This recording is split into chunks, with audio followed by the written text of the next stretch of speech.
"You're coming with me," the one-armed cowboy said, and those 4 words saved a dying family from the desert's jaws.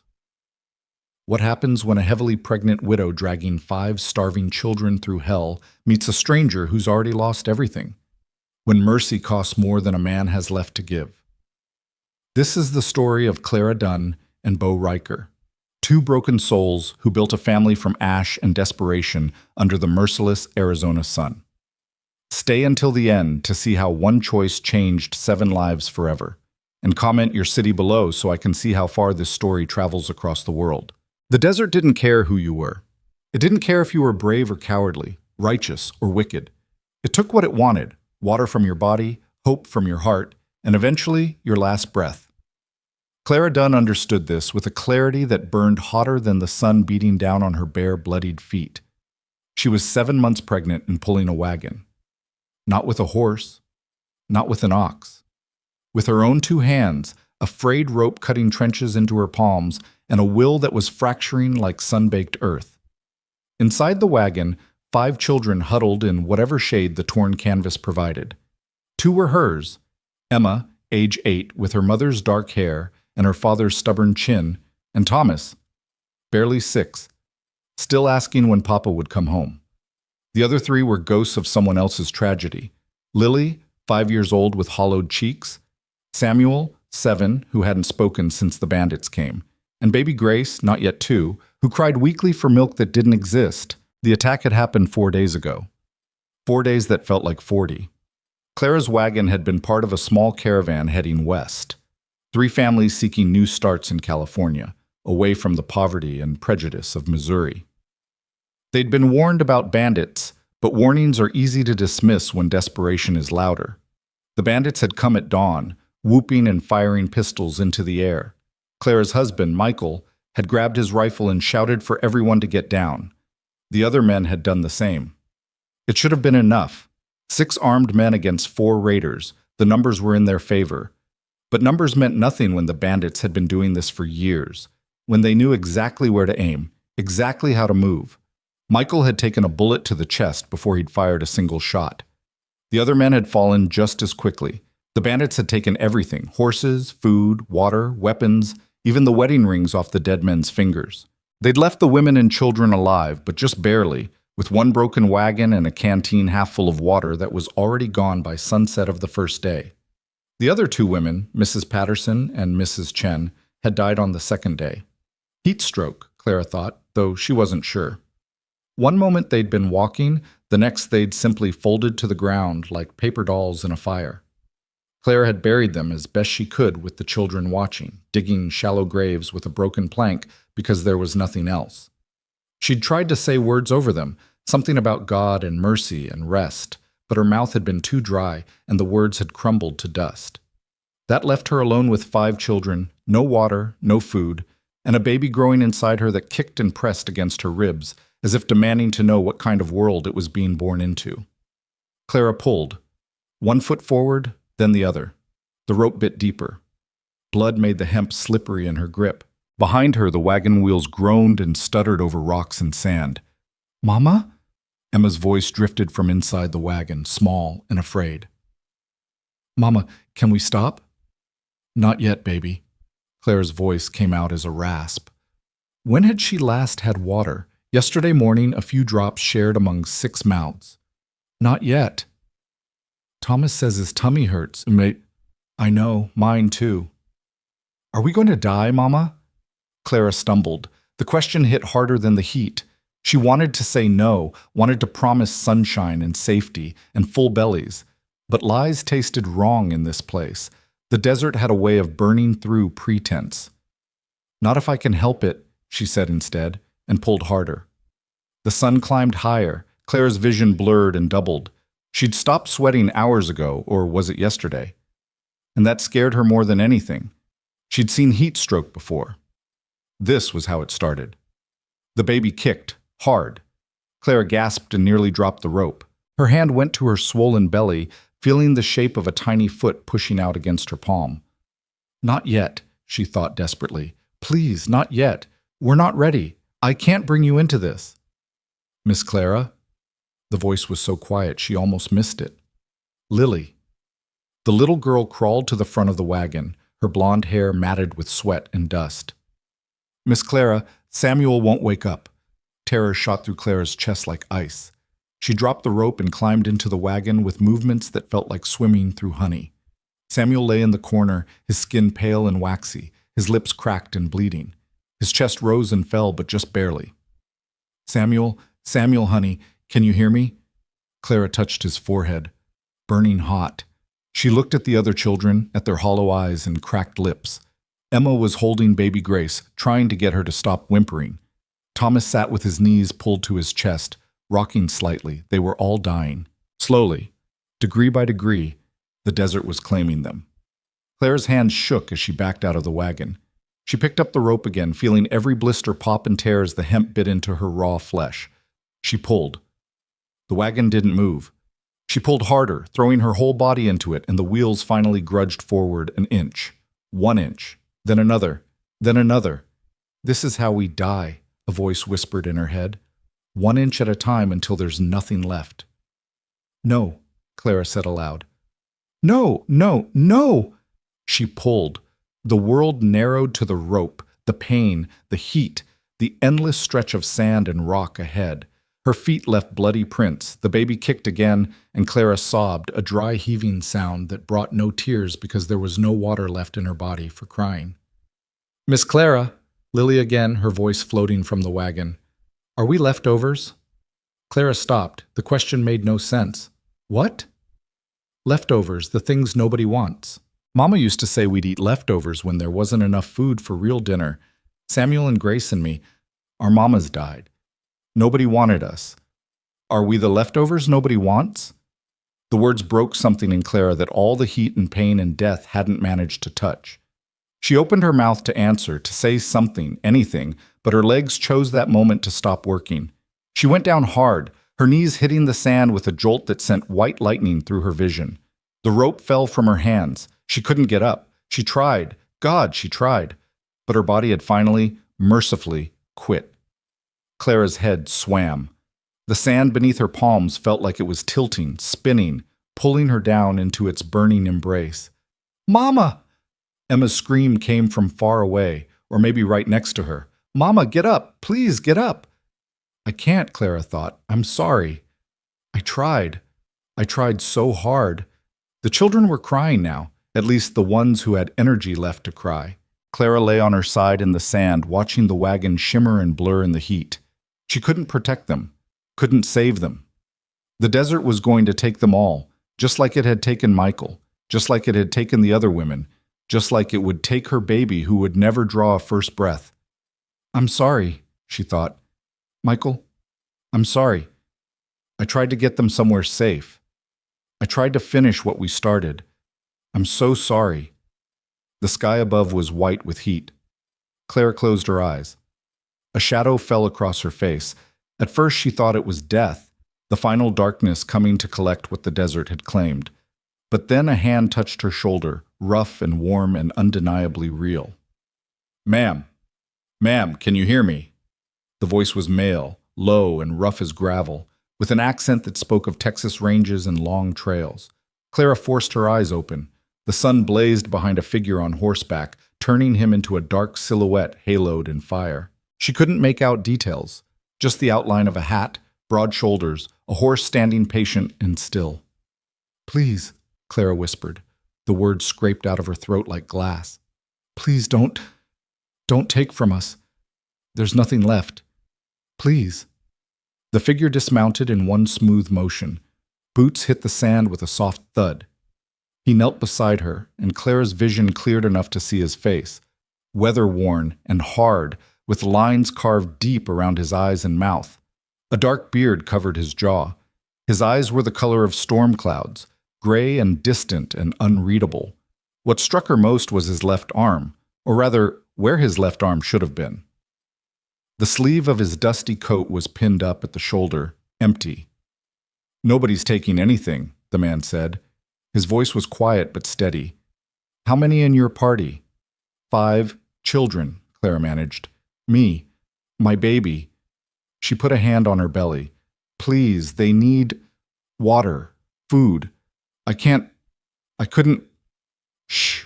Stop talking. Save your strength. The man stood and walked to his horse. Clara watched through blurred vision as he untied a canteen from his saddle. He came back, knelt again, and lifted Clara's head with surprising gentleness. Small sips, don't gulp. The water touched Clara's lips and she nearly wept. It was warm from the sun, but tasted like salvation. The man let her have 3 small swallows, then pulled the canteen away. The children, Clara gasped. Please, give it to...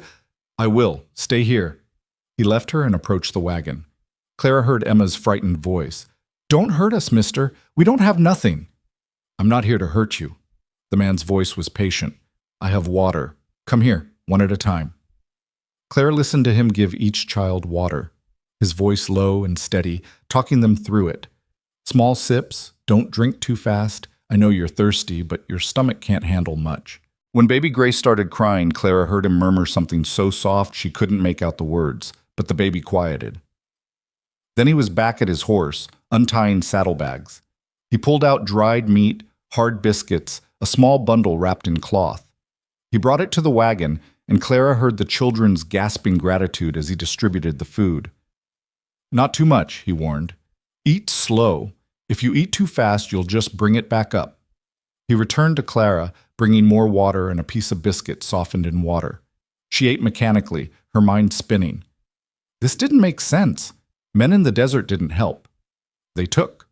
The bandits had taught her that lesson in blood. Why? She asked when she could form words again. The man didn't answer immediately. He was examining her feet, his one hand moving carefully over the torn skin. His expression didn't change, but something flickered in his eyes. Anger, maybe, or pain. Hard to tell. Why what? He asked finally. Why are you helping us? He glanced at her, then back at her feet. Can't leave a woman and 5 children to die in the desert. Wouldn't be right. Most men would. I'm not most men. He stood and walked back to his horse. Clara watched in confusion as he began unhitching gear from the saddle. Your wagon still roll? I think so. The axle's cracked, but we'll make it work. He led the horse to the front of the wagon and began hitching it up with quick, efficient movements, one-handed. Clara stared. She'd seen 2-handed men struggle with less complicated knots. What are you doing? She asked. What's it look like? Can't have you pulling this thing yourself. Kill you and the baby both. But your horse, you need... Horse can handle a wagon for a while and done it before. He finished the hitch and checked it twice, pulling on the leather to test the strength. Then he came back to Clara and, without asking permission, scooped her up in his one arm like she weighed nothing. Clara gasped, grabbing at his shoulder for balance. Wait, I can... No, you can't. He carried her to the wagon and set her down carefully on the driver's bench. His expression was stern. You've run yourself into the ground, ma'am. You need rest. I don't have time to rest. We need to... You want to live another day? His gray eyes met hers, and Clara saw something in them that made her throat tight. Not pity, not quite sympathy. Something harder and sadder and more honest. Then you're coming with me. He didn't wait for an answer. He turned, grabbed the horse's reins, and started walking. The horse followed, and the wagon lurched forward with a groan of protesting wood. Inside, the children grabbed for handholds, but none of them cried out. They were too exhausted even for alarm. Clara sat on the bench, swaying with the wagon's movement, watching the stranger's back as he led them deeper into the desert. His shoulders were straight despite the weight of the pack he carried. His stride was steady, purposeful. A man who knew exactly where he was going. Wait, Clara called. What's your name? He didn't turn around. Bo Riker. I'm Clara Dunn. Pleasure, Mrs. Dunn. Where are you taking us? Somewhere safe. Where's somewhere safe in the middle of nowhere? You'll see. Clara wanted to argue, wanted to demand better answers, but exhaustion was pulling at her like quicksand. The water and food sat heavy in her stomach. The baby had stopped kicking, settling into a quiet stillness that she hoped meant sleep and not something worse. Emma climbed up to sit beside her on the bench. The little girl's hand slipped into Clara's, small and warm and trembling. Mama, is he going to hurt us? Clara looked at her daughter's upturned face, saw the fear and desperate hope warring in her eyes. She thought about Bo Riker's gentle handling of her torn feet, the way he'd given water to the children first, the quiet firmness in his voice when he'd said, "I'm not here to hurt you." "No, baby," Clara whispered. "I don't think he is." They traveled for what felt like hours. The sun began its descent toward the horizon, painting the sky in shades of orange and red. Clara dozed fitfully, waking every time the wagon hit a particularly rough patch. Emma stayed beside her, keeping watch like a tiny sentinel. Bo never stopped, never slowed. He led the horse with steady patience, occasionally speaking to the animal in low tones Clara couldn't quite catch.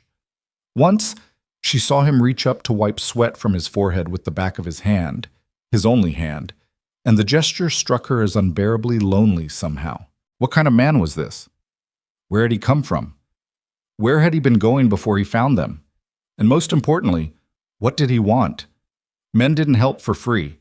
Clara had learned that lesson long before today.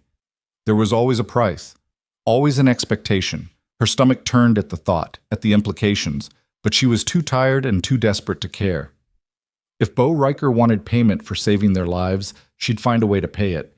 She'd do whatever she had to do to keep these children alive. "Up ahead," Bo called back. "See those rocks?" Clara squinted. In the fading light, she could just make out a formation of boulders rising from the desert floor, like the broken teeth of some ancient giant. They were massive, easily 30 feet tall, clustered together in a rough circle.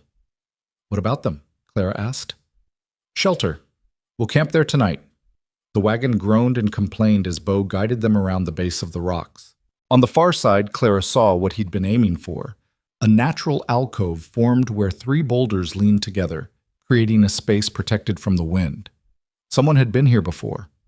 There were the remains of a fire circle, a few scattered pieces of wood, and what looked like the skeleton of an old hunting shelter, a frame of sticks with torn canvas hanging from it, like the skin of something long dead. Bo unhitched his horse and led it to a shaded spot where a tiny trickle of water seeped from between 2 rocks into a shallow depression. The horse drank gratefully while Bo checked its legs and hooves with his one hand, moving with the easy competence of a man who'd been caring for horses his entire life. Then he came to the wagon and helped Clara down. Her legs buckled when her feet touched ground, and Bo caught her with his arm around her waist. "Easy. You're dehydrated and exhausted. Your body needs time. The children, I'll see to them. You sit." It wasn't a suggestion. Bo guided Clara to a flat rock in the shade and gently pushed her down onto it. Then he turned to the wagon and began lifting children out one by one.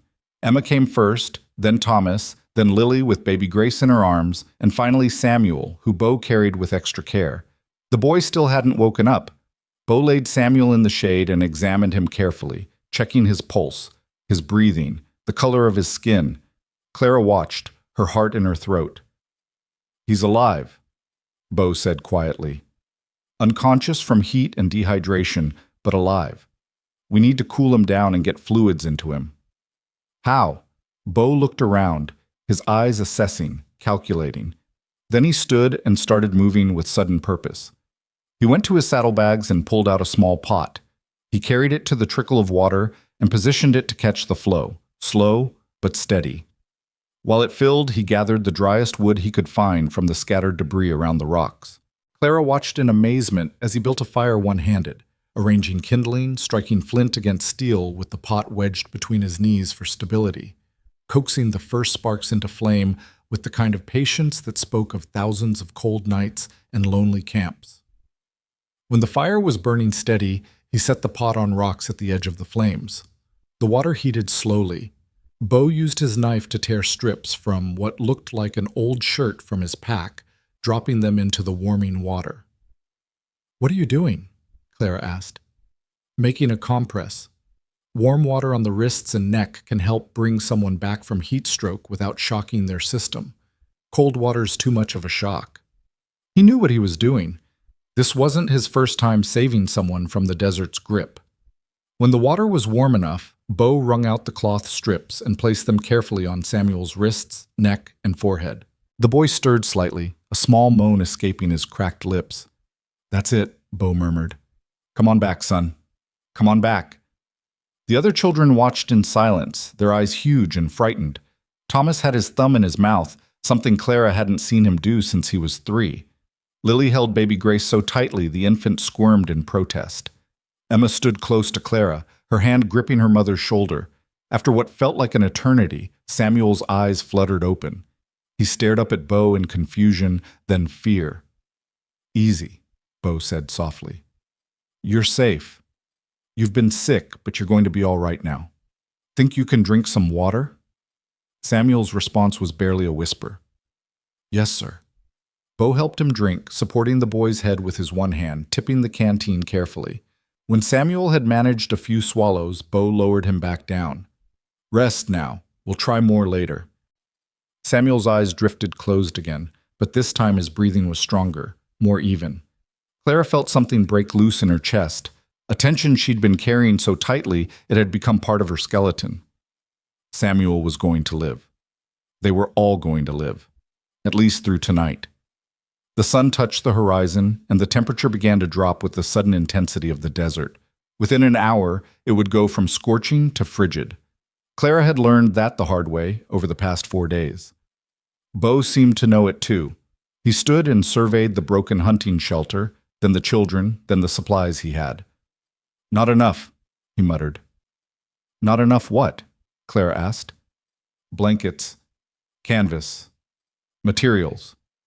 He ran his hand through his hair, a gesture of frustration. "That shelter's not going to keep 5 children warm tonight. Not the way it is. We've been cold before. Cold's one thing, hypothermia's another. Can't have you people surviving the day just to die in the night." He turned to his horse. "Come on, Red. Let's see what we can make work."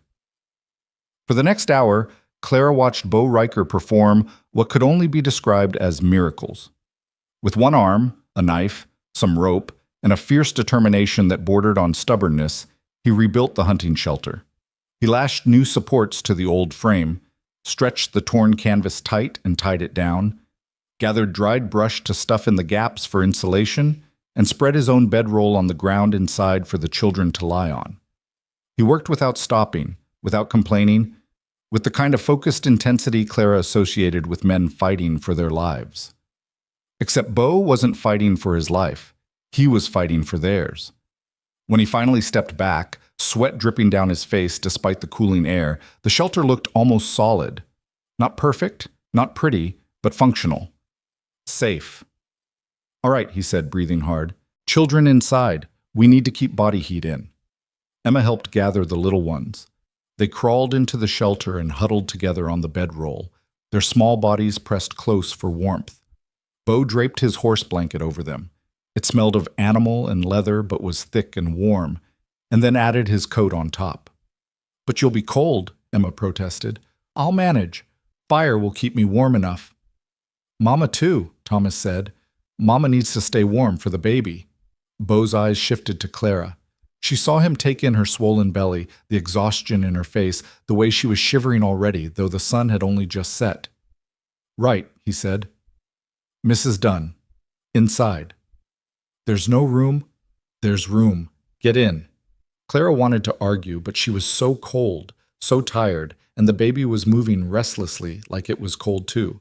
She crawled into the shelter and settled near the edge, trying not to take up too much space. Emma immediately curled against her, and Thomas pressed close on the other side.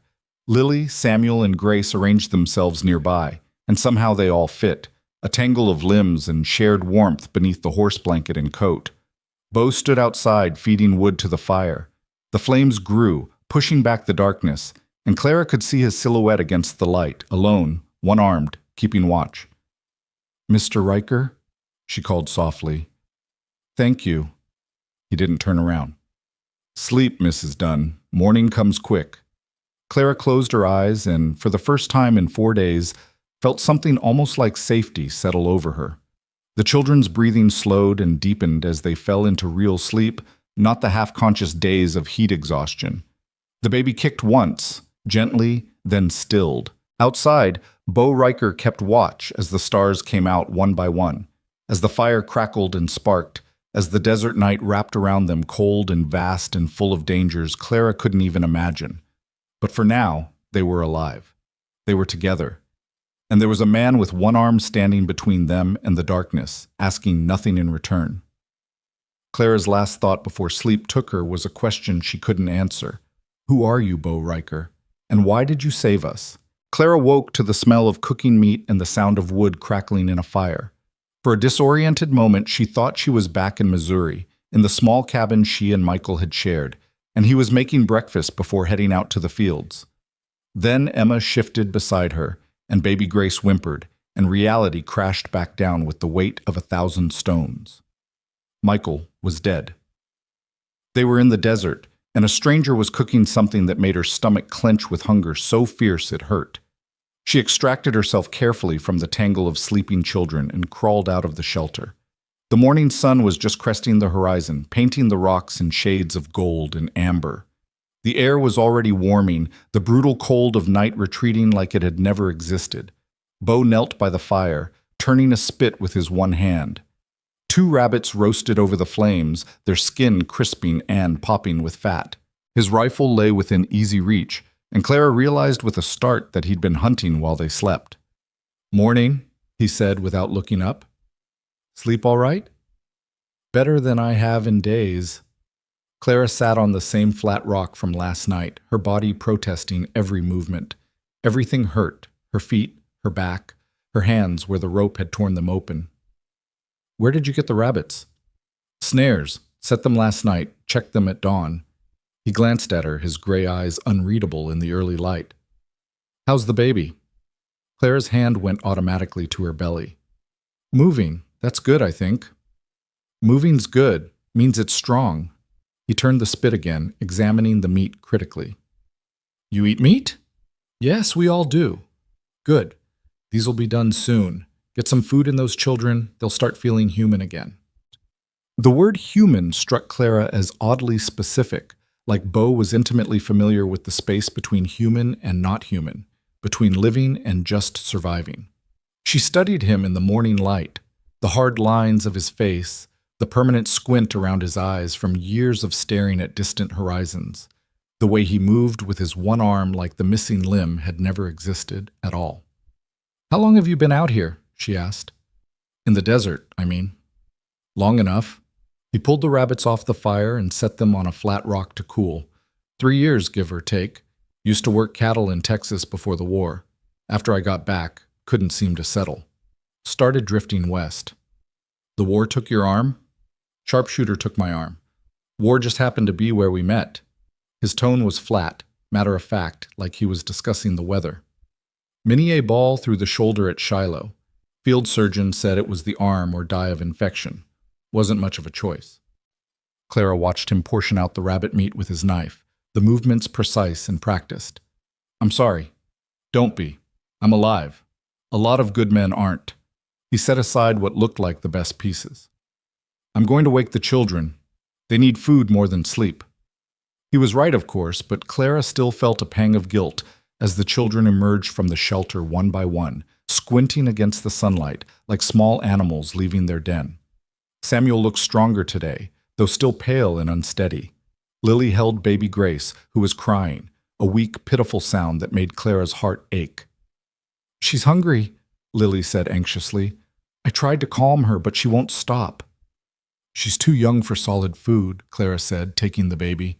Grace was burning with fever, her tiny body hot and dry. "She needs milk, and she's sick." Bo's jaw tightened. He looked at the baby for a long moment, then turned and rummaged through his saddlebags.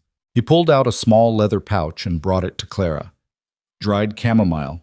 Had a fever once on the trail, old prospector made me tea from this. Helped." He paused. "Won't be much for a baby that small, but might take the edge off." "You carry medicine?" "I carry what keeps a man alive when he's alone." Bo took the pouch back and went to heat water in his pot. "Out here, that includes bandages, whiskey, and whatever plants I can identify as helpful rather than poisonous." While the water heated, Bo served out the rabbit to the other children. Emma took hers with wide eyes, barely waiting for it to cool before tearing into it. Thomas ate more slowly, watching Bo like he expected the man to snatch the food away at any moment. Samuel and Lily shared pieces, alternating bites with a careful fairness that suggested they'd been hungry before, long before the desert. Chew slow, Bo warned. Your stomachs aren't ready for a lot of food at once. You eat too fast, you'll lose it all. Emma paused mid-bite. How do you know? Because I've been hungry enough to learn the hard way. He poured hot water over the chamomile and let it steep, filling the morning air with a gentle herbal scent. Hunger's a patient teacher. Painful, but patient. When the tea had cooled enough, Bo showed Clara how to give it to Grace with a cloth, dipping the fabric in the liquid and letting the baby suck on it. It was slow, tedious work, but after a few minutes, Grace's crying quieted to whimpers, then finally to silence as she fell into an exhausted sleep. You're good at this, Clara said quietly. Taking care of people, I mean. Bo shrugged. Had practice. Trail's not forgiving of mistakes. You learn fast or you don't learn at all. But why us? You could have ridden past. Most men would have. He was quiet for so long Clara thought he wouldn't answer. Then he stood and walked to the edge of the rock shelter, looking out over the desert. His back was to her when he finally spoke. Years back, I came across a homestead. Heard the screaming from a mile off, woman in labor, husband dead from snakebite 2 days prior, and her about to follow. I was young, stupid, scared, kept riding, told myself it wasn't my business, that I couldn't help anyway. His hand clenched into a fist at his side. Found out later from a traveler that she died. Her and the baby both. Took them 3 days. Clara's throat tightened. That wasn't your fault. Wasn't it? He turned to face her, and the pain in his eyes was raw and old and deep. Maybe I couldn't have saved them. Probably couldn't have. But I didn't try. Didn't even stop to check. That's the part that stays with you. Not what you couldn't do, but what you didn't even try to do. So this is penance? This is not walking past when someone needs help.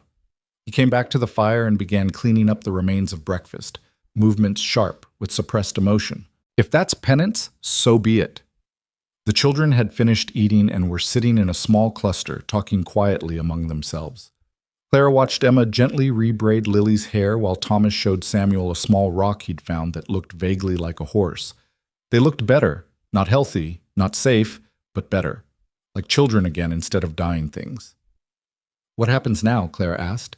Where do we go? There's a way station about 15 miles northwest. Used to be a Butterfield stage stop before the war. Man named Henderson runs it now, him and his wife. They're good people. They'll have food, water, real shelter. We can get there by tomorrow night if we start now and take it easy. 15 miles. Clara looked down at her torn feet, then at the children. Can we make it? You'll ride in the wagon. The children who can walk will walk for short stretches to keep their strength up, then ride when they tire. We'll stop frequently. Take water breaks. It'll be slow, but we'll make it. And you'll walk the whole way, leading the horse? I've walked farther. There was something in his voice, a weariness that had nothing to do with physical exhaustion and everything to do with the weight of miles and years and choices that couldn't be unmade. Claire wanted to ask more, wanted to understand this strange, damaged man who'd appeared out of nowhere to save them, but the baby kicked and reminded her that understanding could wait. Survival came first. They broke camp with surprising efficiency. Bo doused the fire thoroughly, scattering the ashes and covering them with sand. He repacked his gear, checked the wagon wheels and axle, and redistributed the children's meager belongings to balance the weight. Clara tried to help, but he waved her off. You're 7 months pregnant and half dead from dehydration. Sit down before you fall down. I can help. I'm not helpless. Didn't say you were helpless. Said you were injured and pregnant. There's a difference. He cinched down a rope one-handed, the knot coming together with practiced ease. Besides, this is what I do. Let me do it. They started moving as the sun climbed higher, Bo leading Red with steady patience while the wagon creaked and groaned behind. Clara rode on the bench with baby Grace sleeping in her lap. Emma and Thomas walked beside the wagon for the first hour, their small legs pumping to keep up. Samuel and Lily rode inside, still too weak for much exertion. The landscape shifted gradually from scattered boulders to harder-packed sand dotted with scrub brush and the occasional skeletal tree. It was still desert, still brutal, but it felt less immediately hostile than the open wasteland they'd crossed yesterday. Here, at least, there were signs of life. A lizard darting across the sand, a hawk circling high overhead, tracks in the dust that suggested coyotes or jackrabbits. They stopped after 2 hours. Bo distributed water carefully, making sure each child drank exactly the amount he specified and no more. When Thomas tried to gulp his share, Bo physically pulled the canteen away. I said small sips. You want to make yourself sick? But I'm thirsty. We're all thirsty. Dessert's made of thirsty, but your stomach's been empty too long. You flood it too fast, it'll reject everything. Then you're worse off than before. Thomas's lower lip trembled. I don't like you. Don't have to like me. Just have to listen to me. Bo's voice was firm but not unkind. You want to see tomorrow? You follow the rules. Understand? The boy nodded reluctantly and accepted the canteen back, this time taking the tiny controlled sips Bo had specified. Clara saw the way Bo watched each child drink, counting seconds, monitoring intake with the vigilance of someone who'd seen what happened when things went wrong in the desert. You must have been a good soldier, she said quietly. Bo glanced at her. What makes you say that? The way you think ahead. Plan. Make sure everyone follows orders. Being a good soldier is about following orders, not giving them. I was mediocre at that at best. He took a drink himself, just 3 swallows, then stoppered the canteen. This is different. This is just keeping people alive. Don't need to be a soldier for that. Just need to give a damn. They walked on. The sun beat down with relentless intensity. Clara's feet throbbed even though she wasn't walking on them. The baby was restless, kicking and shifting, and she found herself talking to it silently. Just a little longer. Just hold on a little longer. We're going to be somewhere safe soon. Around midday, Emma stumbled. She caught herself, kept walking, but Clara saw the way her steps had become mechanical, automatic, like her body was moving without her mind's full participation. Mr. Riker, Clara called. Emma needs to rest. Bo stopped immediately. He looked back at Emma, took in her glazed eyes and swaying stance, and nodded once. All right, everyone in the wagon? We'll walk straight through to the next good shade spot. But I can keep going, Emma protested weakly.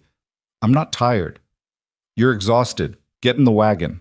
Thomas is younger and he's still walking. Thomas is also half your size and using half the energy. Stop arguing and get in the wagon. Emma's face crumpled. I'm sorry. I'm trying to be strong. I'm trying to help. Something in Bo's expression softened. Not much, just a slight easing around his eyes. He knelt down to Emma's level, his one hand coming to rest gently on her shoulder. Listen to me. Being strong doesn't mean walking until you collapse. Being strong means knowing when to rest so you can keep going later. You understand? You're not weak for being tired. You're smart for recognizing it. Emma sniffled and nodded. Yes, sir. Good girl. Now get in that wagon before I have to carry you, and neither of us wants that because I've only got one arm and you're too big to carry comfortably. That got a tiny smile. Emma climbed into the wagon with Thomas's help, and they continued on. The sun reached its zenith and began its slow arc downward. The temperature didn't drop. If anything, it seemed to intensify, the heat radiating off the sand in visible waves. Clara's head swam. She clutched baby Grace tighter, feeling the infant's fever burning through the thin cloth of her dress. Grace needed real medicine. They all did. Proper food, clean water, shelter that didn't consist of torn canvas and prayer. How much farther? She asked. 8 miles, maybe 9. We'll make camp before dark, push on tomorrow morning. And if we don't make it, if Henderson Station isn't there anymore? It's there. I was through there 6 months back. Henderson and his wife aren't going anywhere. That station's their life. Bo adjusted his hat against the glare. But even if they weren't there, the well is. Water's what matters most. We get to that well. We'll survive. The certainty in his voice was oddly comforting. This wasn't hope or optimism. It was knowledge, hard-earned and tested. They found shade around 3 in the afternoon, an overhang of rock that created a blessed pocket of coolness. Bo unhitched Red and let the horse rest while he passed around food and water. The children ate dried biscuits and jerky with the focused intensity of small animals. No one spoke much. They were too tired, too heat-drunk. Clara tried to feed Grace some more of the chamomile tea, but the baby wouldn't take it. She just lay limply in Clara's arms, her breathing too fast and too shallow. "She's getting worse," Clara said, hearing the panic rising in her own voice. "Bo, she's getting worse." He came over and examined the baby carefully. His face remained neutral, but Clara saw the tightness around his jaw. Her body's fighting the fever, using up what little resources she has. He touched Grace's forehead with the back of his fingers. "We need to get her cooled down and get fluids into her. If she makes it through tonight, she'll have a chance at Henderson's." "If?" Bo met her eyes. "I'm not going to lie to you, Mrs. Dunn. She's bad, real bad. But I've seen people come back from worse. We do everything we can, give her every advantage, and then we hope." Hope. Such a small word. Such an impossible thing to hold on to in this place. "What do I do?" Clara asked. "Keep her in the shade. Keep trying to get liquid into her, even if it's just drops. And talk to her. Babies know voices. Let her know she's not alone." So Clara sat in the shade with Grace cradled against her chest, dipping a cloth in water and letting drops fall on the baby's cracked lips, talking in a low, steady stream about Missouri and green grass and cool streams and all the things that existed somewhere beyond this burning wasteland. She talked until her voice was hoarse, until the words stopped making sense, until she was just making sounds that meant you're here, you're loved, you're not alone. The other children watched with solemn eyes. They understood, in the way children do, that Grace might not see another sunset. They'd seen death too recently not to recognize its approach. As the afternoon light began to fade, Bo stood and surveyed the sky. Clara saw his expression change, a subtle shift from watchful to alert. "What is it?" she asked. "Storm coming." Clara looked up. The sky was still blue, still clear. "I don't see—" "Not yet, but you will. Wind's changing, smells different. Storm's rolling in, probably hit around midnight." He began moving with sudden urgency, repacking gear, checking the wagon. "We need to find better shelter. But you said we'd camp here." "That was before I knew about the storm. This overhang won't be enough. Wind'll come straight through. Rain'll flood this spot. We need walls." "There aren't any walls out here." "Then we make some." Bo was already hitching Red back to the wagon. "There's a formation about a mile north. Saw it from the high ground this morning. Rocks form a natural alcove, 3 sides protected. We can make it work." They moved quickly, the children sensing the urgency and staying quiet. The wind did start to pick up, subtle at first, then stronger, carrying with it the scent of rain and ozone. The sky remained clear, but Clara could feel the change now, a pressure in the air, an electricity that made her skin prickle. The mile felt like 10. Red plodded steadily forward, the wagon wheels grinding through sand that was starting to blow in small eddies and swirls. Emma held Grace now, freeing Clara's hands to grip the wagon bench as the wind strengthened. Thomas and the other children huddled in the back, eyes wide. Then Clara saw it, the rock formation Bo had mentioned. It rose from the desert like a small fortress, 3 massive slabs of stone arranged in a rough U-shape with the open side facing south, away from the direction the storm would come. It wasn't perfect, but it was shelter. Bo guided them into the alcove and immediately began working. He unhitched Red and secured the horse in the most protected corner, then turned to the wagon. With quick, economical movements, he began unloading everything they didn't immediately need and arranging it to form windbreaks at the open end of the U. "Children out," he ordered. "Stay close to the back wall where the rock overhangs." They obeyed without question, Clara included. She pressed herself against the stone with the children clustered around her, watching as Bo transformed their meager supplies into something resembling a shelter. He used the wagon itself as a windbreak, positioning it to block the worst of what would come. He stretched canvas from the wagon to the rock wall, creating a partial roof. He gathered every loose piece of brush and wood he could find and piled it strategically to serve as additional barriers. The sky finally began to darken, clouds boiling up from the northwest with unnatural speed. Lightning flickered in the distance, too far away yet for thunder. "Is it going to be bad?" Emma asked quietly. Bo paused in his work, looking at the approaching storm with the assessment of someone who'd weathered many. "It's going to be loud and wet and scary. But we're going to be all right. Just stay together, Stay under the overhang and don't go wandering off into the dark. Understand?" All the children nodded. "Good. Mrs. Dunn, you and the baby go as far back against the rock as you can. Rest of you, surround her. Body heat's going to matter when the temperature drops." They arranged themselves as instructed. Clara settled with her back against stone that still held the warmth of the day, Grace in her arms, the other children pressing close. Bo draped his horse blanket over them again, tucking it around the edges. The first fat drops of rain hit like bullets, kicking up dust where they landed. Then the sky opened up. Clara had seen storms before, Missouri thunderstorms that rolled across the plains with sound and fury. But this was different. Desert rain fell like it was trying to make up for months of absence all at once. The noise was deafening, a roar that drowned out everything else. Lightning split the sky every few seconds, turning the world blue-white and stark. Thunder followed so close it felt like the earth was cracking apart.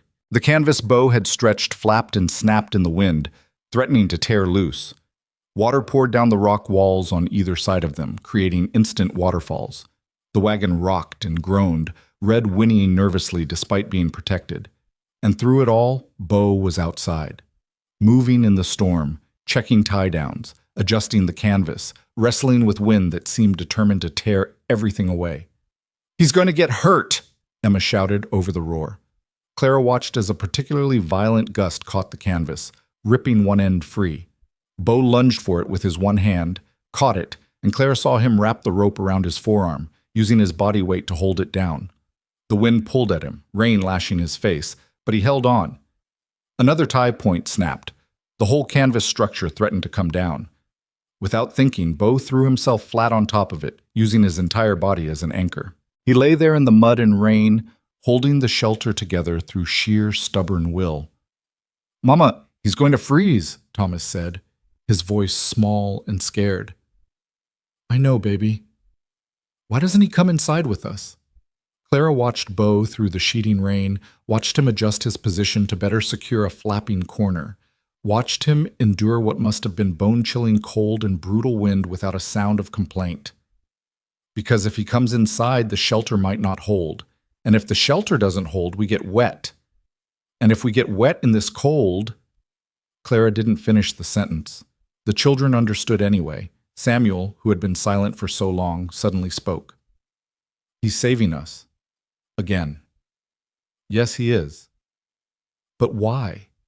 He doesn't know us." It was the same question Clara had asked herself a dozen times. She looked at the children huddled around her, orphaned, lost, forgotten. She thought about Bo's story of the woman he'd ridden past, the guilt he carried like a stone in his chest. She remembered the way he'd looked at baby Grace, the gentleness in his rough hands when he tended to Samuel's fever. "I think," Clara said slowly, "that Mr. Riker has seen too much death, and he's decided he won't allow any more if he can help it, even if it costs him everything." "That's stupid," Lily said softly. "He could die." "Yes, he could. And that would be stupid." Clara pulled the little girl closer. "Maybe. Or maybe it's the only thing that makes sense in a world that stopped making sense a long time ago." The storm raged for hours. At some point, Lily crawled forward to the edge of their shelter where rain sheeted down like a curtain. She cupped her small hands and caught rainwater, then crawled back to where Bo lay spread eagle on the canvas, fighting the wind. "Mr. Riker!" she called over the storm. "Mr. Riker, drink!" He turned his head slightly, saw the water in her hands, and managed a nod. Lily held her cupped hands to his mouth and let him drink the rainwater she'd caught. It couldn't have been more than a few swallows, but Bo's expression softened. "Thank you, little one. Now get back with the others before you catch your death." "Are you going to be okay?" "I've been through worse." "That doesn't answer my question." Even through the storm, Clara saw Bo's brief smile. "Smart girl, yet. Yes, I'll be okay. Now go." Lily retreated to the safety of the group. Samuel followed her lead, and soon all the children were taking turns catching rainwater and bringing it to Bo. It was a small thing, insignificant really, but Clara saw what it meant. These children who had lost everything, who had every reason to be selfish with survival, were choosing instead to care for the man who was caring for them. Around midnight, the worst of the storm passed. The rain continued, but the wind died down. The lightning moved off to the east. The thunder became a distant rumble. Bo finally crawled out from under the canvas, soaked to the bone and shaking with cold. Emma immediately held out the horse blanket. "You need this more than us now." "I'm fine." "You're shaking. Take it." I said, "Please, Mr. Riker." Emma's voice broke. "Please, just take it. We can't lose you too." The last word hung in the air, too. Too, like the father she'd lost.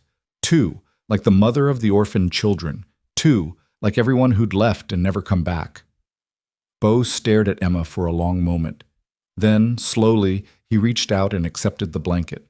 He wrapped it around his shoulders and came to sit against the rock wall beside them, his breathing ragged, his body still trembling. Baby Grace chose that moment to cry, a thin, reedy sound but stronger than before. Clara checked her forehead, still warm, but not burning. The fever had broken. "She's going to make it," Clara whispered. "Bo, I think she's going to make it."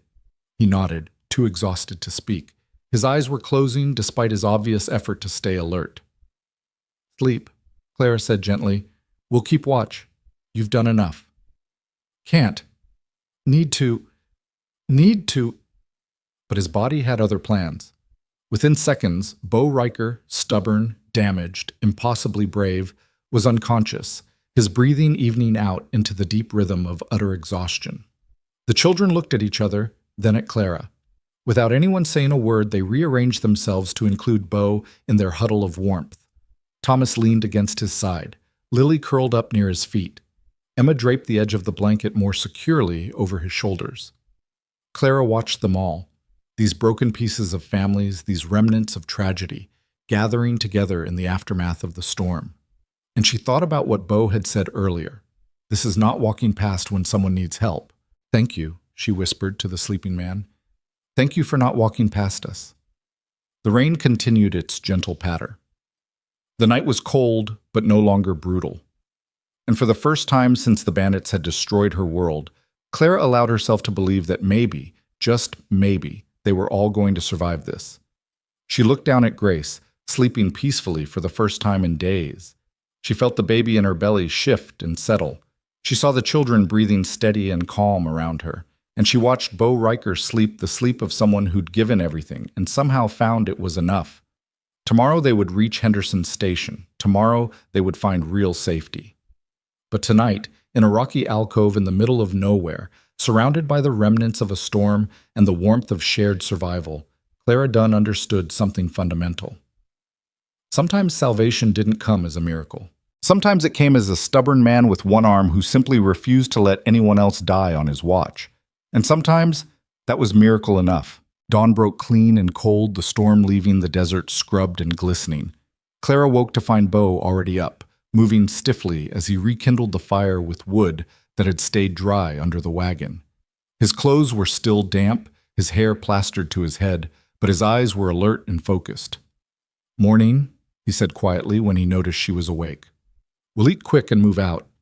Henderson Station is maybe 4 hours from here if we don't dawdle."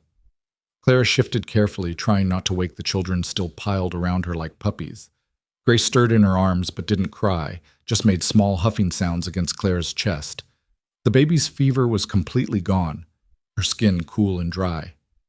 "She looks better," Bo observed, glancing over. Color's back in her face. "The storm. I think the cool air helped break the fever. That and her own stubbornness. Little fighter, that one." He poured water from his canteen into the pot to heat. "Storm's a blessing and a curse out here, dangerous while it's happening, but it fills the water holes and cools things down. Nature's way of evening the scales."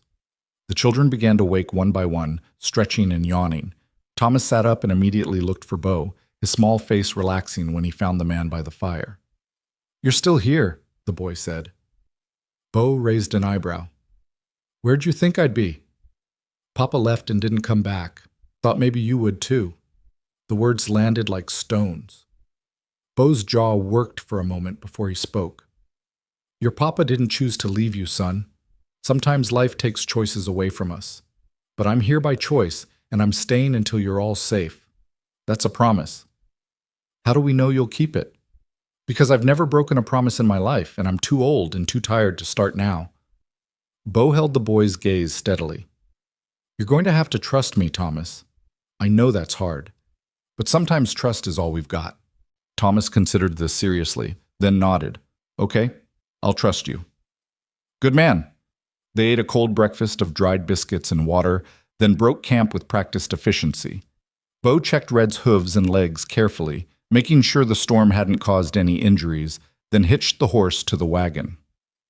The children piled in without being asked, understanding now that their energy needed to be conserved for when it mattered most.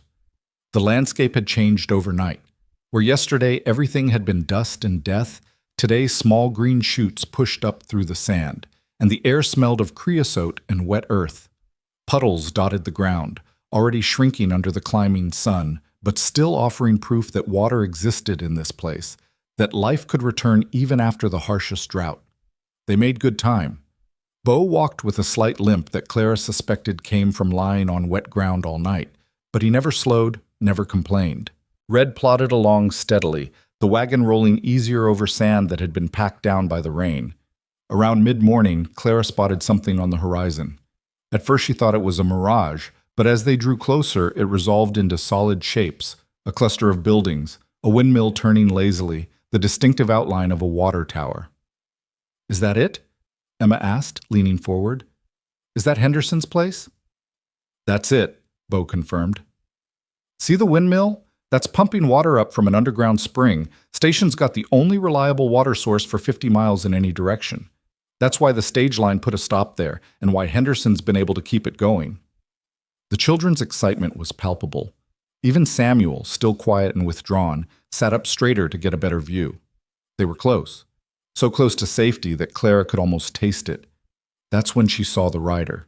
He came from the east, moving fast, his horse kicking up a spray of water from the puddles. At first Clara thought he might be from the station, coming out to greet them, but something about the way he rode, aggressive, purposeful, made her uneasy. Bo saw him too. His hand went to the rifle secured to Red's saddle, though he didn't draw it, just rested his palm on the stock, ready. The rider slowed as he approached, pulling his horse to a walk about 20 yards out. He was younger than Bo, maybe 30, with slicked back dark hair and clothes that were too clean and too fine for honest desert travel. His saddle was expensive leather, his boots polished, his hat pristine. Everything about him screamed money and city and the kind of man who'd never missed a meal in his life. "Morning," the man called out, his voice smooth and friendly. Too friendly.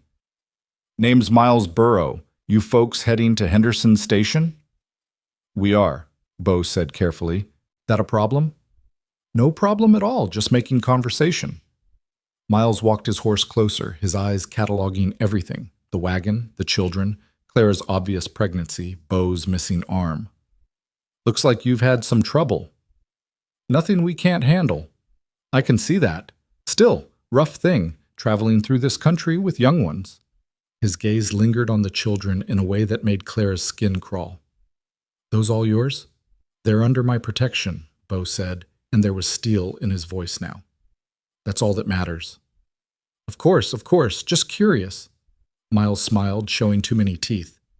"Actually, might be I can help you folks out. I'm a representative for the Territorial Children's Aid Society. We place orphaned children with good Christian families back east.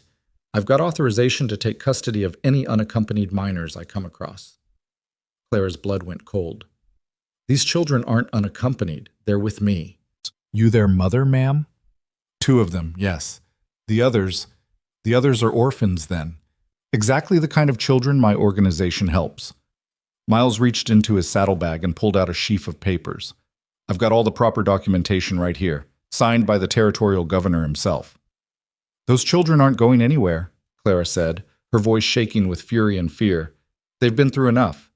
They're staying with me."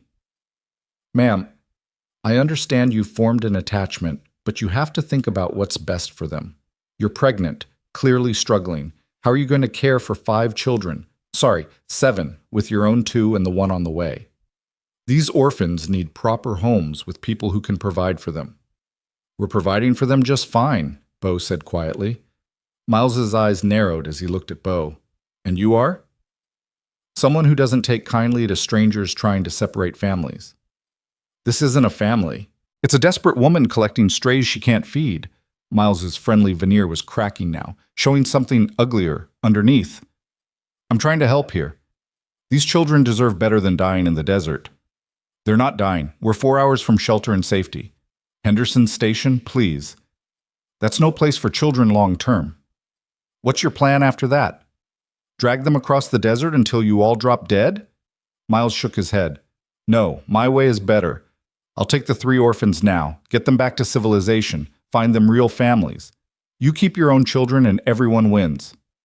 Nobody's taking these children, Clara said, and she was surprised by the strength in her own voice. They've lost their parents. They've watched people die. They've walked through hell and survived it. And you want to tear them away from the only stability they have left? From the other children they've bonded with? No, absolutely not. Ma'am, I don't think you understand. I have legal authority here. Then you'll have to use it, Bo said, and his hand was still on that rifle. Because these children aren't going anywhere without a fight.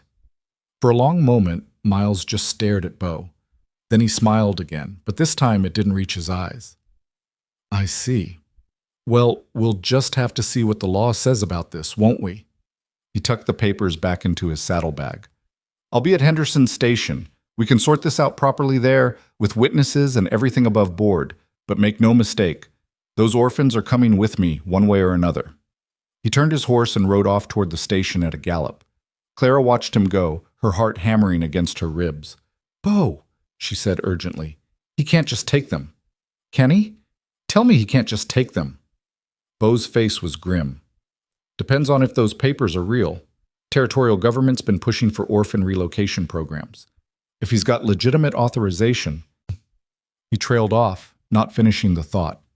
What do we do? We get to Henderson's. Get you and the children inside. Then we figure out if those papers are worth the ink they're printed on. Bo started walking again, faster now. Emma, you listening? Yes, sir, came the girl's voice from the wagon. I need you to do something for me. When we get to Henderson's, I want you to take the little ones and stay with Mrs. Henderson. Don't come out no matter what you hear. Don't let any of the young ones come out either. Understand? You think there's going to be trouble. I think there might be. And if there is, I need to know you're all safe and out of the way. What about Mama?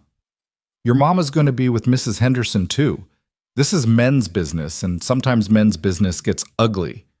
Clara wanted to argue, wanted to say she could help, but the baby kicked hard and reminded her that she was 7 months pregnant and barely recovered from near death. She would be a liability in any confrontation, not an asset. The station grew larger as they approached. It was bigger than Clara had expected. A main building with a covered porch, a barn, several outbuildings, and that beautiful windmill pumping water into the raised tank. Horses stood in a corral, and she could see washing hanging on a line behind the main house, flapping gently in the breeze. Normal.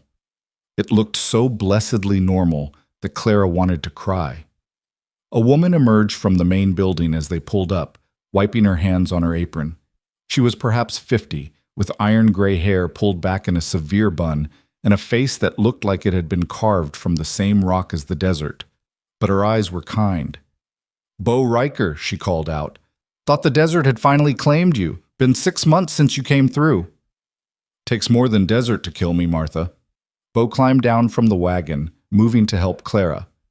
Got some folks here who need help. Woman and 6 children, been through hell and back. Martha's eyes swept over them, taking in their condition with the practiced assessment of someone who'd seen plenty of desperate travelers. Lord have mercy, get them inside. I've got stew on and beds made up. Children look half-starved. There's a complication, Bo said quietly. Man rode in ahead of us. Calls himself Miles Burrow. Says he's with some Children's Aid Society, wants to take the orphaned children. Martha's expression hardened. He's inside talking to John right now. Been here about 10 minutes, showing papers and making demands. She looked at the children. Which ones are orphans? The 3 youngest, Lily, Samuel, and baby Grace. And you want to keep them together. They need to stay together. They've bonded. Separating them now would be cruel. Martha nodded once, decisively. Then we won't separate them. Come on inside. Let's see what this city slicker thinks he can do on our land. She herded Clara and the children into the station house.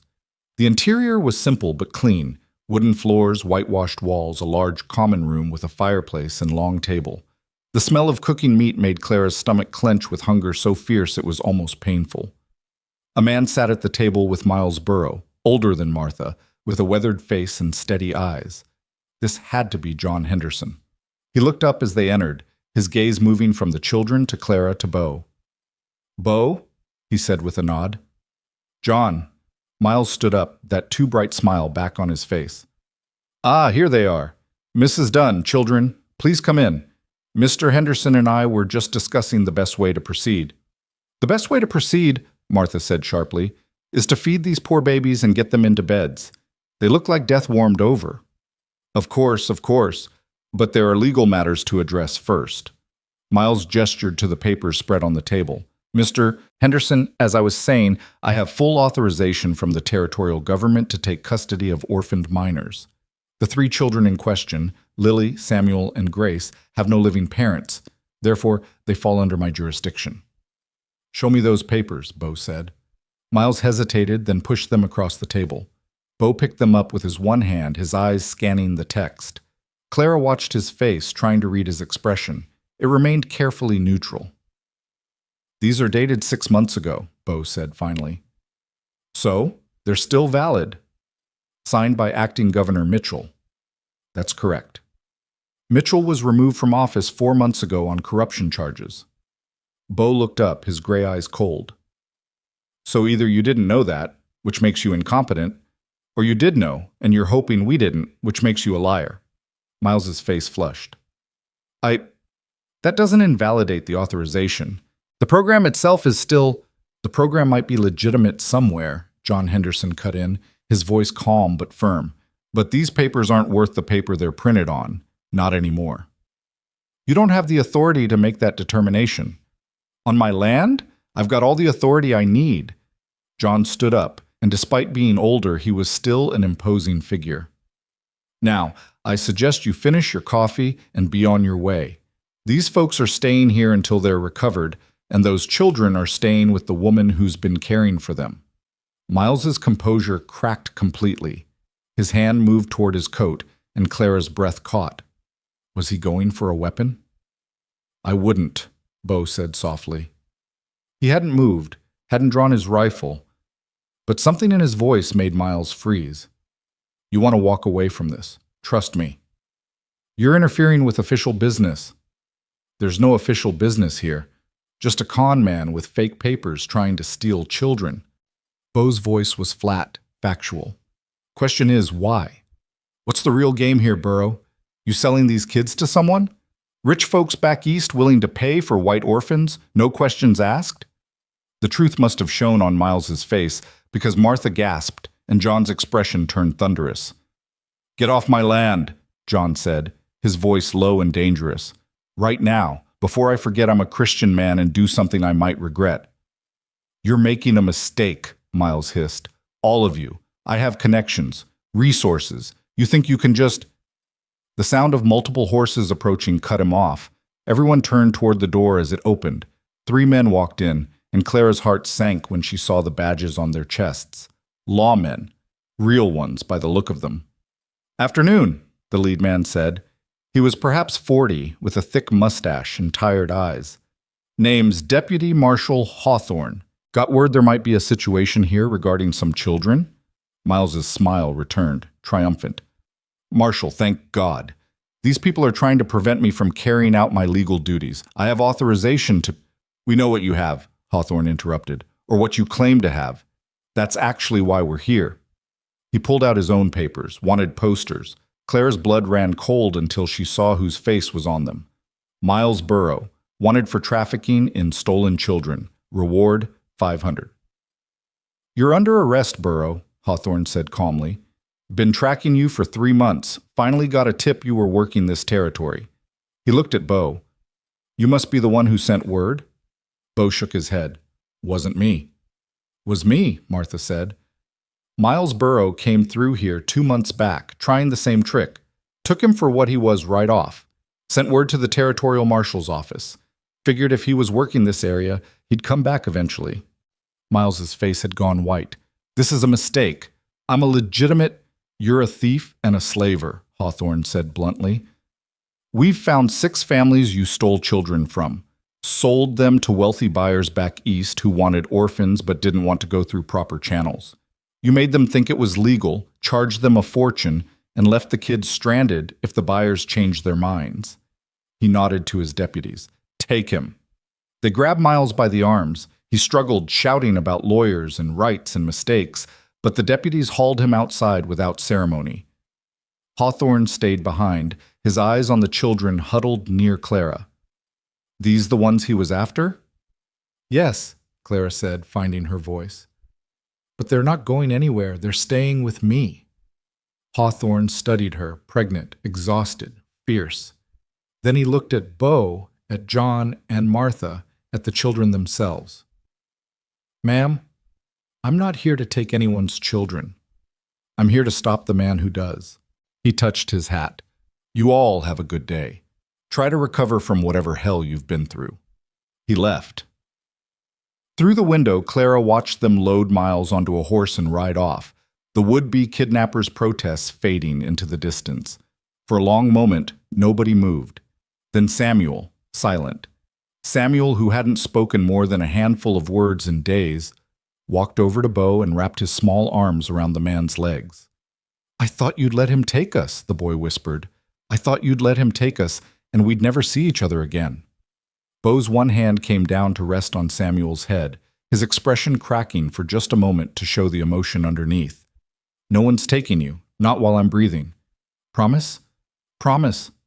Samuel sobbed once, then again, his small body shaking with the release of fear that had been building since his parents died. Lily joined him, then Thomas, then Emma, all of them clustering around Bo like he was a lighthouse in a storm. Bo stood there, one arm trying to hold them all, his face a study in awkward tenderness. Martha cleared her throat, her own eyes suspiciously bright. Right. Well, let's get some food into these babies. John, help me set the table. Mrs. Dunn, you sit down before you fall down. Bo, go get cleaned up. You look like something the cat dragged in. The tension broke. People moved. Clara found herself guided to a chair at the table, baby Grace still in her arms. Martha brought bowls of stew, actual meat and vegetables floating in rich broth, and fresh bread that was still warm. The children attacked the food with desperate hunger, barely pausing to chew. Slow down, Bo cautioned from where he stood by the water basin, washing his face and hands. Your bellies aren't ready for that much that fast. But even he couldn't hide his smile as he watched them eat. Real food. Safety. The danger passed. Clara took a bite of stew and nearly wept at the taste. When was the last time she'd eaten something that wasn't dried or stale or rationed? When was the last time any of them had? Thank you, she said to Martha. I don't know how to— We can't pay you, but somehow we'll— Hush, Martha said firmly. Payment's already been made. Bo Riker helped John fix our windmill last time he came through. Worked 3 days in the hot sun with one arm and never complained once. This is just returning the favor. Bo came to the table and sat down, accepting his own bowl from Martha. He ate slowly, methodically, his eyes constantly moving to check on the children. John Henderson leaned back in his chair, studying the unlikely family gathered around his table. So what's the plan now? You can stay here a few days, rest up, but eventually you'll need to figure out your next move. Clara hadn't thought that far ahead. Everything had been focused on just surviving, on making it to safety. But John was right. What came next? I need to get these children to California, she said slowly. That was the plan originally. My husband and I were heading there to start fresh. He's gone now, but the plan doesn't have to die with him. California's still a long way off, John said gently. And you're 7 months pregnant. Forgive me for being blunt, but you're in no condition to make that journey. Not through this country. Then what am I supposed to do? Stay here? I can't impose on you forever. There's land about 5 miles north of here, Bo said quietly. Everyone turned to look at him. Used to be a homestead. Family died of fever 2 winters back. Place has been sitting empty since. It's rough, needs work, but the bones are good. Creek runs through the property year-round, which is rare in this territory. Soil's decent for a kitchen garden if you know what you're doing. What are you suggesting? Clara asked. I'm suggesting you could stay. Make a home there. Raise these children somewhere they can put down roots instead of always running. He met her eyes. California's a dream, Clara. Dreams are good, but sometimes survival's better. I can't run a homestead alone. Not pregnant, not with 6 children. You wouldn't be alone. The words hung in the air. Clara stared at Bo, trying to understand what he was offering. I don't understand, she said finally. I'm saying I'll help. Stay on the property, get the place fixed up and running. Make sure you and the children have what you need. He looked down at his bowl. I've been drifting for 3 years. Might be time to stop drifting. But why? Why would you do that? Bo was quiet for a long time. When he spoke, his voice was soft but steady. Because I spent 3 years trying to outrun what I saw in the war, trying to forget the things I did and didn't do, trying to convince myself I was better off alone. He looked up, his gray eyes meeting hers. But I'm tired, Clara. Tired of running, tired of being alone. Tired of walking past people who need help because I'm too scared to get involved again. He glanced at the children, all of them watching him with wide eyes. Maybe I can't be the man I was before the war. That man's gone. But maybe I can be something else, something better, a man who stays, a man who helps, a man who...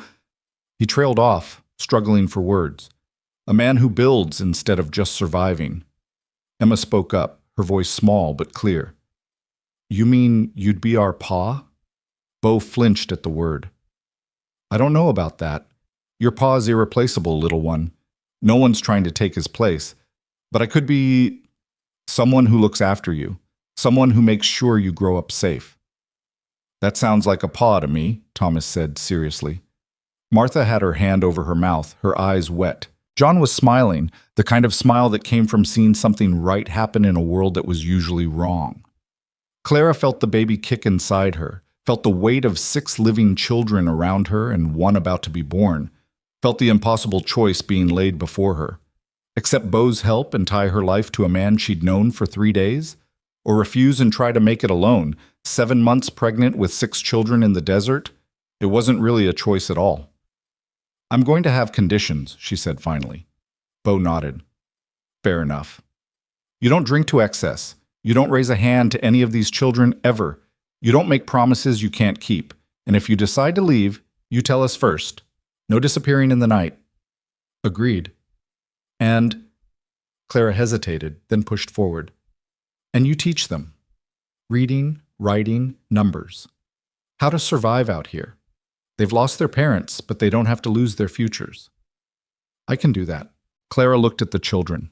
Emma's hopeful face, Thomas's cautious trust, the orphans who'd already been abandoned once and were terrified it would happen again. Baby Grace sleeping peacefully for the first time in days. All right, she said, we'll try your plan, the homestead. Building something instead of running toward a dream. A slow smile spread across Bo's face. The first real smile Clara had seen from him. It transformed him, made him look younger, less careworn. Good, he said simply. But as if the universe wanted to remind them that nothing came easy, Clara felt a sudden sharp pain lance through her abdomen. She gasped, her hand flying to her belly. Clara? Bo was on his feet instantly. What's wrong? I don't know, I just felt... Another pain, stronger this time. Clara's vision blurred at the edges. Something's wrong. The baby... Martha! Bo's voice cracked with urgency. Something's happening. Martha rushed over, her experienced hands checking Clara's forehead, her pulse. She's burning up. John, help me get her to the back room. Bo, keep the children out here. This isn't something they need to see. What's happening? Emma cried. What's wrong with Mama? Your Mama's going to be fine, Martha said with more confidence than Clara felt. But the baby's coming early. We need to move fast. Everything became a blur of motion and pain. John and Martha half-carried Clara to a small room at the back of the station. They laid her on a narrow bed, and Martha began barking orders at John. Hot water, clean cloths, her medical kit from the chest in the other room. Through the open door, Clara could hear Bo's voice, calm and steady, talking to the children. Your Mama's strong. Mrs. Henderson knows what she's doing. Best thing you can do is stay out here and pray if you're the praying type. But she was fine just a minute ago, Emma sobbed. Sometimes babies come when they're ready, not when we expect them. It's going to be all right, Emma. I promise you, it's going to be all right. Clara wanted to call out, wanted to tell her daughter she was okay, but another contraction ripped through her and she couldn't do anything but gasp and grip the sheets. Early babies are risky, Martha said quietly to John, not realizing Clara could hear. And she's been through hell. Her body's already pushed past its limits. She's a fighter, John replied. I can see it in her eyes. Fighting doesn't always win. The pain intensified. Clara felt like her body was tearing itself apart from the inside. This wasn't how it was supposed to go. She'd delivered Emma and Thomas both, difficult births, but nothing like this. Nothing this violent. Something's wrong, she gasped. Martha, something's wrong. I know, honey, I know. Just breathe. We're going to get through this. Hours blurred together. Clara screamed until her voice was raw. Martha worked with grim determination, her hands gentle but firm. Outside, thunder rumbled, another storm rolling in, or maybe just the echo of the first one that hadn't quite finished with them yet. At some point, Bo appeared in the doorway. Martha tried to shoo him away, but he pushed past her. I've delivered calves, he said shortly, and one foal. If you need an extra pair of hand, I can help. This isn't a barn, Bo Riker. No, it's not. It's Clara fighting for her life and her baby's life. And if I can help, I'm going to. He came to Clara's side, his one hand finding hers. You hear me, Clara? You're not doing this alone. I promised I'd help. That includes this. Clara gripped his hand with strength born of desperation. The pain was beyond anything she'd imagined, beyond anything she could endure. But Bo's hand was solid, real, anchoring her to the world when everything else was spinning apart. I can't, she sobbed. I can't do this. Yes, you can. You pulled a wagon through the desert with 5 children. You survived bandits and heat stroke and a storm. This is just one more thing to survive. I'm scared. I know. But fear doesn't mean you can't do it. Just means it matters. His gray eyes held hers. You're the strongest person I've ever met, Clara Dunn. Don't you dare give up now. Martha's voice cut through the haze. Clara, next contraction. You need to push, hard as you can. This baby needs to come out now. Clara pushed, screamed, pushed again. The world narrowed to pain and pressure and Bo's voice in her ear, counting, encouraging, refusing to let her quit. That's it. Again, you're doing it. Almost there. I can see the head, Martha said. One more push. Give me one more push. Clara gathered every scrap of strength she had left, every ounce of stubborn will that had kept her alive through the past week of hell, and she pushed with everything she was. And then suddenly, impossibly, the pain eased. A tiny, furious wail split the air. It's a boy, Martha said, her voice thick with emotion. Clara, you have a son. Through tears and exhaustion, Clara saw Martha lift a tiny red-faced infant, all flailing limbs and angry cries at being thrust into the world 2 months early. He was so small, too small. But his lungs worked, and his cry was strong, and he was alive. Let me hold him, Clara whispered. Please. Martha cleaned the baby quickly and placed him on Clara's chest. He was warm and sticky and perfect. Clara looked down at this tiny miracle, this life that had survived against all odds, and she started to cry in earnest. Hello, little one, she whispered. Welcome to the world. I'm your mama. And this? She looked up at Bo, who was still holding her hand, his face wet with tears he didn't bother to hide. This is the man who saved all of us. Bo reached out with his one hand, letting the baby's tiny fingers curl around his finger. The baby held on with surprising strength. He's a fighter, Bo said softly, just like his mama. Martha checked Clara carefully, making sure there were no complications. John brought fresh water and clean sheets, and slowly the crisis passed, leaving behind exhaustion and joy and a newborn baby squalling his displeasure at the whole ordeal. The door creaked open and Emma's face appeared, eyes red from crying. Mama? Come here, baby. Emma crept in, followed by Thomas, then the other children. They gathered around the bed, staring in awe at the tiny baby in Clara's arms. That's your brother, Claire said. He came a little early, but he's here now and he's healthy. He's so small, Thomas whispered. He'll grow. You were small once, too. What's his name? Lily asked. Clara looked at Bo. She thought about the past week, the desperation, the salvation, the man who'd appeared out of nowhere and refused to let them die. She thought about second chances and new beginnings and the family they were building from broken pieces. Michael, she said finally, honoring her dead husband. Michael Bow. Beau's breath caught. Clara, you don't have to. I want to. Michael was his father, but you. She met his eyes. You gave him a chance to be born. Gave all of us a chance. That deserves to be remembered, too. For a long moment, Beau couldn't speak. Then he simply nodded, his hand still held gently by the baby's tiny grip. I'll try to be worthy of it, he said quietly.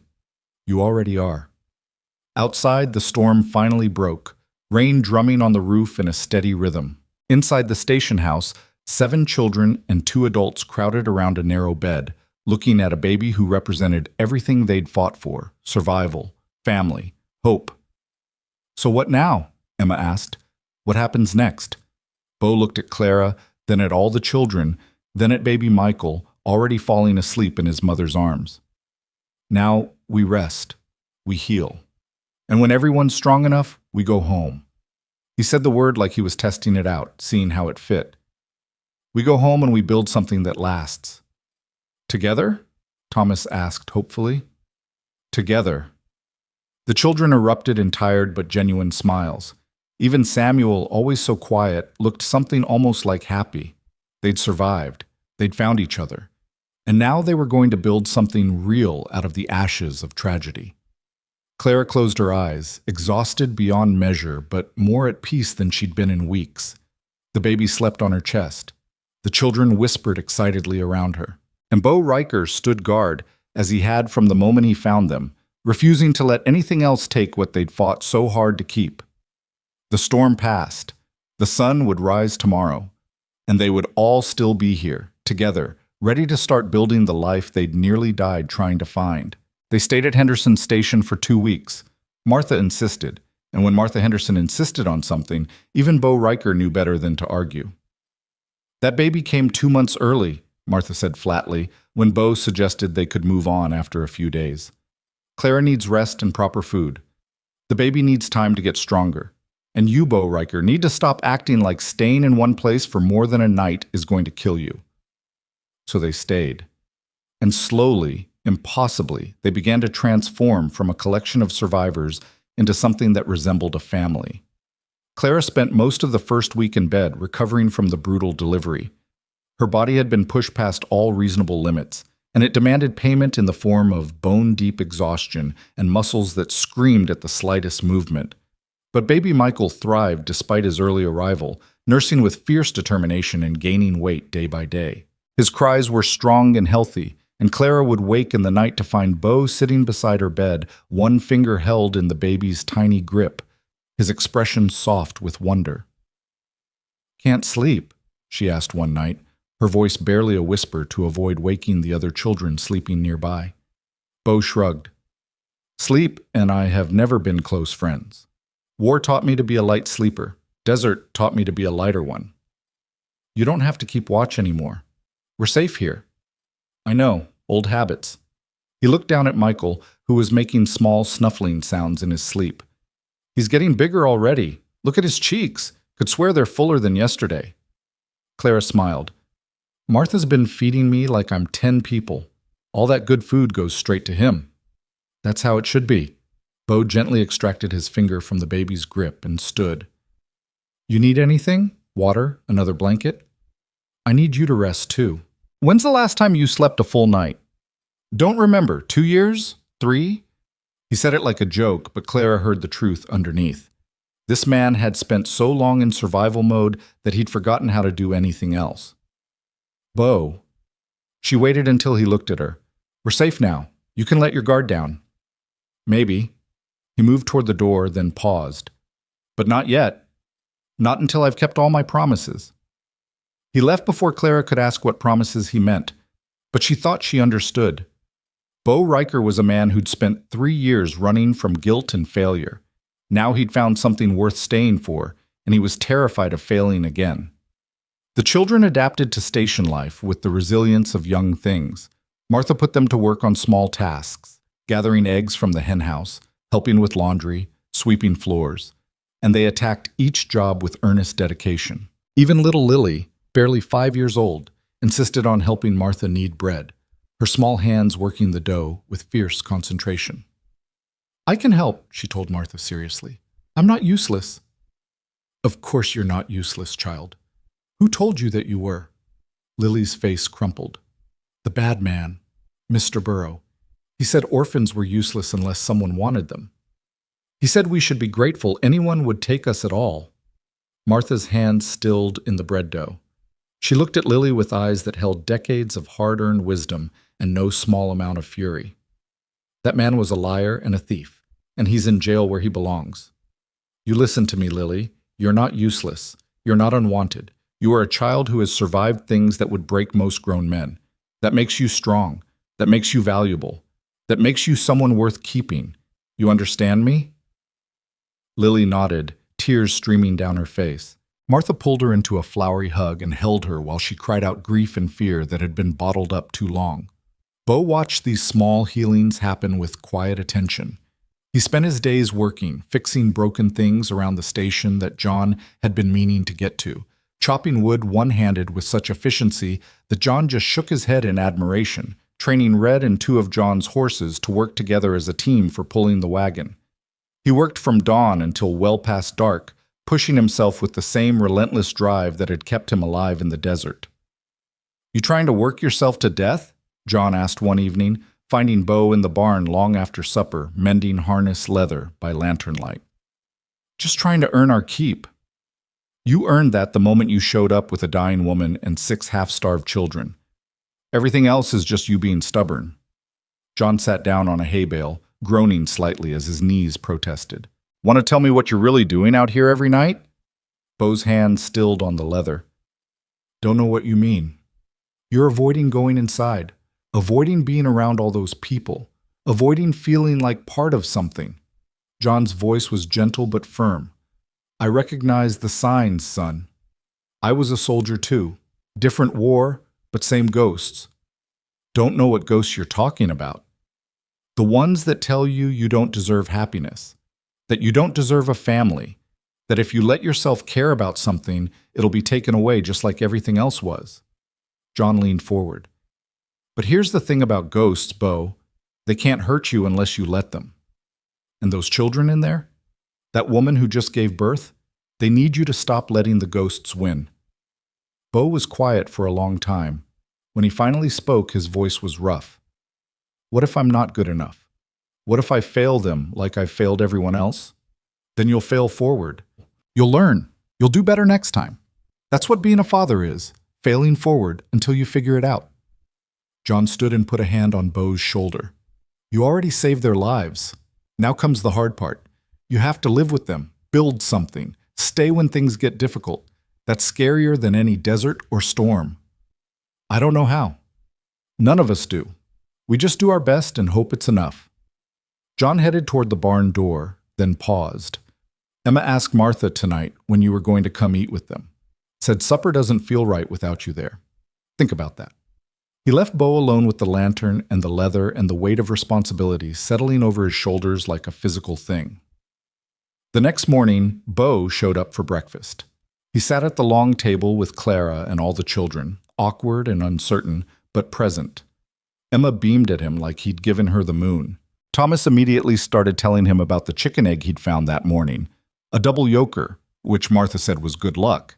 Even Samuel, still quiet but slowly emerging from his shell, scooted his chair a little closer to Bo's. After breakfast, Bo cleared his throat. "I've been thinking, if we're going to make a go of that homestead, you children need to learn some things. Reading, writing, numbers like your mama said, but also practical things. How to survive out here." "Like what?" Emma asked eagerly. "Like how to find water, how to tell which plants are safe to eat, how to set snares for rabbits, how to handle a horse." He glanced at Clara. "If that's all right with your mama." "More than all right," Clara said. She was sitting in the rocking chair Martha had brought in, Michael nursing contentedly.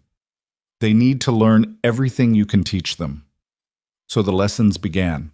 Every morning after breakfast, Bo would take the children outside and teach them something new.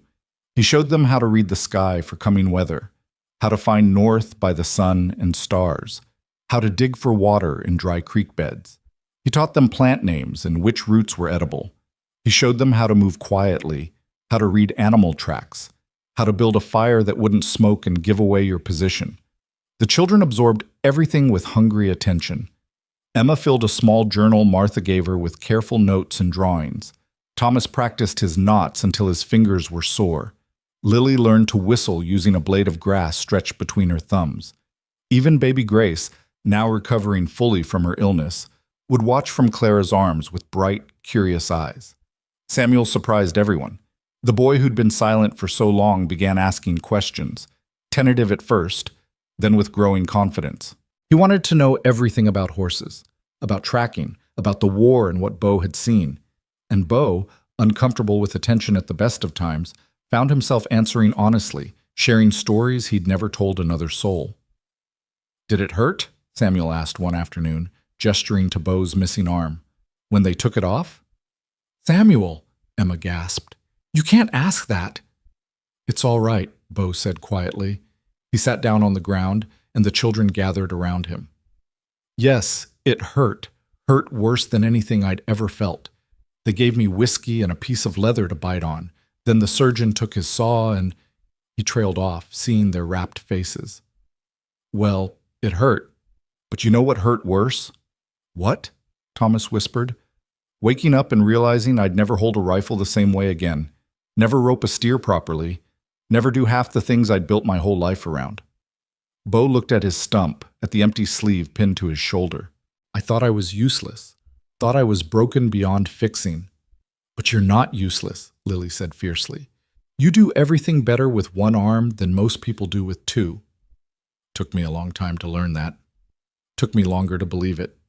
He met each of their eyes. "You children have all lost things. Parents, homes, the life you thought you'd have. That pain is real and it matters. But losing something doesn't make you broken. It just means you have to learn a new way of being whole." Samuel considered this gravely. Then he climbed into Bo's lap and wrapped his arms around the man's neck. Bo froze, his one arm hovering uncertainly, before slowly closing around the boy's small frame. "I'm glad you found us," Samuel whispered. "Even if it means you lost your old life. I'm glad you're here for our new one." Bo's eyes closed. "Me too, son. Me too." Clara watched from the porch, Michael sleeping against her shoulder, and felt her heart do something complicated in her chest. This strange, damaged man had somehow become essential to all of them, not because he was trying to replace what they'd lost, but because he was offering something new, a different kind of family, built not on blood but on choice and commitment, and the stubborn refusal to give up on each other. By the second week, Clara was strong enough to walk around the station grounds. Martha hovered like a nervous hen, but Clara insisted she needed to move, needed to feel like herself again. She carried Michael in a sling Martha had made, keeping him close while she slowly regained her strength. One afternoon, she found Bo behind the barn, working with Red and John's two horses. He'd rigged up a makeshift harness system and was teaching the animals to work together, moving in unison to pull a heavy log across the ground. "That's impressive," Clara said. Bo glanced over, then returned his attention to the horses. "They need to learn to work as a team if we're going to make the homestead work. Can't have them fighting each other when there's plowing to be done." "I meant you. It's impressive what you can do." He shrugged uncomfortably. "Just making use of what I've got." Clara came closer, adjusting Michael's sling. "Martha told me you've been working 16-hour days, every day since we got here." "Lots to do." "Bo." She waited until he looked at her. "Why are you working yourself into the ground?" "I'm not." "Yes, you are. You barely sleep, you barely eat. You work until you're ready to drop, then you work some more." Her voice was gentle but insistent. "What are you trying to prove?" Bo's jaw worked. He released the horses and walked over to the fence rail, leaning against it with his good arm. "I need to make sure I can handle it. The homestead. Taking care of you and 7 children. Building something that lasts. I need to know I'm capable." "You already proved you're capable." You got us here alive. That was survival. This is different. He struggled for words. This is permanent. This is looking at a woman who just lost her husband and saying I'll help raise his children. This is promising kids who've been abandoned that I won't leave. This is taking on responsibility I never wanted and don't know if I can handle. So you're testing yourself. I'm making sure I won't fail. Clara shifted Michael to her other shoulder and came to stand beside Bo at the fence. You want to know what I see when I look at you? Probably a one-armed drifter who doesn't know what he's gotten himself into. I see a man who stopped when everyone else would have kept riding. I see a man who carried 5 children through a storm while lying in the mud to keep them dry. I see a man who held my hand while I gave birth and didn't flinch once. She turned to face him fully. I see the man who's going to help me raise these children. Not because he has to, because he chooses to. Bo's throat worked. What if I'm not enough? What if you are? They stood in silence for a moment, watching the horses graze peacefully in the afternoon sun. Michael made a small sound and Bo automatically reached over to adjust the sling, his rough fingers gentle against the baby's soft head. He looks like his father, Bo said quietly. Got Michael's nose, his chin. But he's got my stubbornness, and maybe a little of yours too. Clara smiled. He wouldn't have survived without you. None of us would have. You would have found a way. Maybe, or maybe we would have died in that desert and no one would have ever known what happened to us. She put her hand over his where it rested on the baby's head. I meant what I said about his name, Michael Bo. One man gave him life, the other gave him a chance to live it. Both matter equally. Bo looked at her hand on his, then up at her face. Something passed between them. Not romance, not yet, but understanding. Recognition. The acknowledgement that they were in this together now, whatever this turned out to be. I'm going to make mistakes, he said. We all are. I'm going to disappoint you sometimes. I'll disappoint you too. I have nightmares. Bad ones. I wake up fighting sometimes. Then we'll make sure the children know to wake you from a distance. Clara squeezed his hand. Bo, I'm not asking you to be perfect. I'm asking you to be present, to show up, to try. That's all any of us can do. He nodded slowly. I can do that. Good. Because Martha says we can move to the homestead in 3 days. The baby's strong enough, I'm strong enough, and we've imposed on the Hendersons long enough. Time to start building our life. Our life, Bo repeated, testing the words. Then, so quietly Clara almost missed it. Yeah, our life. The next 3 days were a flurry of preparation. Bo and John took a day trip to the abandoned homestead to assess what was needed. They returned with a long list: repairs to the cabin roof, a new door for the barn, fencing that needed mending, windows that needed replacing. It was daunting, but Bo attacked the list with methodical determination. Martha packed supplies for them: food, blankets, seeds for planting, chickens in a crate, and a goat she insisted they needed for fresh milk. That baby's going to need more than what Clara can give him as he gets bigger, she said firmly, and the children need proper nutrition. You take Daisy, and you keep her fed, and she'll keep you fed. Clara tried to figure out how to repay all this generosity, but Martha waved her off. You survive out there. You make those children a home. That's payment enough. Besides, she added with a sly look at Bo, I expect Bo Riker to visit at least once a month. Someone needs to make sure he's still sleeping and eating. Yes, ma'am, Bo said meekly. On the morning they left, all the children gathered around the wagon, now repaired and reinforced, loaded with supplies and pulled by a 3-horse team Bo had trained to perfection. Emma held baby Grace. Thomas had baby Michael in a sling across his chest, walking carefully to keep the infant steady. Samuel and Lily helped Bo do final checks on the harness and supplies. John Henderson shook Bo's hand. You take care of them. With my life. I know you will. That's why I'm not worried. John looked at the motley group: pregnant widow, newborn, 6 children, one-armed cowboy. You know what you look like? A disaster waiting to happen? A family. John clapped him on the shoulder. Might be the strangest family I've ever seen, but that's what you are. Own it. Martha hugged each child, then Clara, Then, to everyone's surprise, Bo. You come back if you need anything. And I mean anything. This desert's harsh, but people don't have to be. They set off mid-morning, the wagon rolling smoothly over ground that had dried since the storms. The 5-mile journey to the homestead took most of the day because they stopped frequently to let the children stretch their legs and tend to the baby. But no one minded. They weren't running anymore. They weren't desperately trying to reach safety. They were simply traveling toward home. The homestead appeared as the sun began its descent toward the horizon. It sat in a small valley with hills rising on 3 sides, protecting it from the worst winds. A creek ran along the eastern edge, its banks lined with cottonwood trees that provided blessed shade. The cabin was small but solid, built from local stone with a wooden roof that showed gaps where shingles had blown away. The barn was larger, also stone, with space for animals and storage. There were remnants of a garden plot, now overgrown with weeds, and a chicken coop that had seen better days but was still standing. It wasn't much, but it was theirs. "This is it?" Emma asked, climbing down from the wagon. "This is it," Bo confirmed. "It's perfect," she breathed. Thomas ran toward the creek, stopping at the edge to stare at the flowing water. "There's fish! I saw one. Can we catch them?" "We'll learn how," Bo promised.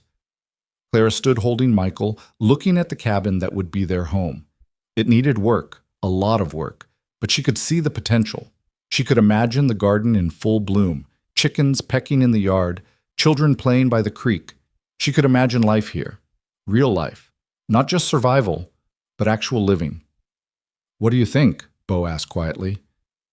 "I think it's going to be hard. Probably. I think we're going to make mistakes. Definitely. I think—" Clara looked at all the children exploring their new home with wonder and excitement. "I think we're going to be all right." Bo smiled, and this time it came easy. "Yeah, I think we are." They spent the rest of the daylight unloading the wagon and doing basic setup. Bo got a fire going in the cabin's fireplace, checking first to make sure the chimney was clear. Martha had packed bedrolls for everyone, and they spread them out on the cabin floor, creating one large sleeping area where they could all stay together until proper beds could be built. As darkness fell, they gathered around the fire for their first meal in their new home. It was simple: beans and cornbread cooked over the flames, but it tasted like victory. "Can I say something?" Emma asked, her voice serious. "Of course," Clara said. Emma stood up, her thin shoulders squared with determination. "I know we've all lost people, our papas, some of our mamas, everything we had before. But we didn't lose each other. And we got Mr. Riker and baby Michael, and now we have this place." She looked around at all of them. "So I think we should make a promise, all of us together, that no matter what happens, we stay a family. We don't leave each other behind. We don't give up. We're all we've got, so we take care of each other. Forever." "I like that promise," Thomas said solemnly. "Me too," Lily added. Samuel nodded. Even baby Grace gurgled from Clara's arms as if in agreement. They all looked at Bo. He was quiet for a long moment, his face flickering in the firelight, his expression unreadable. Then he stood and walked to the door of the cabin. Using his knife, he began carving into the wooden frame. The children watched in fascination as letters slowly took shape. When Bo stepped back, they could all read what he'd written. "Dunn Riker Homestead. We leave no one behind." "There," he said, his voice rough with emotion. "Now it's official. This is our place. We're a family, and we keep our promises." Emma threw her arms around him. Then Thomas did. Then all the children were piling on, hugging Bo from every angle, and he stood there with his one arm trying to hold them all, looking overwhelmed and grateful and terrified and happy all at once. Clara watched from her spot by the fire, Michael sleeping against her chest, and felt tears slide down her cheeks. They were good tears, healing tears, tears for everything they'd lost and everything they'd found and everything they were going to build together. Later, after the children had fallen asleep in their bedrolls, Clara and Bo sat on the cabin's small porch, watching stars emerge one by one in the darkening sky. Michael nursed drowsily, and the night air was cool and clean. "Thank you," Clara said softly. "For what?" "For stopping. for helping, for staying. She looked at him in the starlight, for choosing us. Bo was quiet for a moment. Then he reached into his pocket and pulled out something small. In the darkness, Clara couldn't quite see what it was until he held it up to catch the moonlight. A ring. Simple, crude, hand-forged from what looked like an old nail that had been heated and shaped with patient care. It wasn't beautiful, but it was honest, real. "I made this at Henderson Station," Bo said, "late at night when everyone else was sleeping. I don't have money for a proper ring. Don't have much of anything, really, except one arm and a stubborn refusal to quit." He turned the ring over in his fingers. "This isn't a proposal. Not yet. Too soon for that. You're still grieving, Michael. You need time. But I wanted you to have this anyway. As a promise." "What kind of promise?" "That I'm here. That I'm staying. That when you're ready, if you're ever ready, I'd be honored to be more than just someone helping out. I'd be honored to be your husband, these children's father. A real family, not just people surviving together." He held out the ring. "But like I said, no pressure, no expectations. This is just a promise for someday, if you want it." Clara stared at the ring, her heart doing that complicated thing again. It would be so easy to say yes, to take the security he offered, to bind their lives together officially instead of just practically. But Bo was right. It was too soon. She'd loved Michael, still loved him, in the way you love someone who'd been ripped away before you were ready to let go. She needed time to grieve, time to heal, time to figure out who Clara Dunn was now that she wasn't Michael Dunn's wife anymore. "I can't wear it yet," she said quietly, "but I don't want you to keep it either." "What do you want?" Clara thought for a moment, then reached up and untied the cord from around her neck, the same cord she'd been using to hold her wedding band. She slipped Michael's ring off and held it in her palm for a long moment, saying a silent goodbye. Then she threaded Bo's hand-forged ring onto the cord alongside it. "I'll wear them both. One for the man who gave me children and dreams. One for the man who kept those children alive and made new dreams possible." She tied the cord back around her neck, feeling the weight of both rings rest against her heart. "When I'm ready to wear yours properly, on my finger instead of my heart, I'll let you know. Until then, this is my promise to you, that I see you, that I value you, that someday when the grief isn't quite so sharp, I'll give you an answer." Bo nodded slowly. "That's more than fair." They sat in comfortable silence, watching the stars wheel overhead. Michael finished nursing and fell into deep sleep. Somewhere in the distance, a coyote called, and another answered. The creek murmured its endless song. The homestead settled into the night with creaks and sighs. "You know what's funny?" Bo said eventually. "What?" "I spent 3 years trying to outrun my past. 3 years drifting because I thought staying still meant facing things I didn't want to face." He gestured at the cabin, the barn, the land stretched out before them. "And now here I am, staying, facing everything, building a future instead of running from the past. And it's terrifying. But it's also the first time in 3 years I've felt like I'm moving forward instead of just moving." He looked at her, his gray eyes reflecting starlight. "So thank you too, for letting me stop running, for giving me something worth staying for." Clara reached over and took his hand, the only hand he had, and held it firmly. "We're going to make this work." "Yeah," Bo agreed. "We are."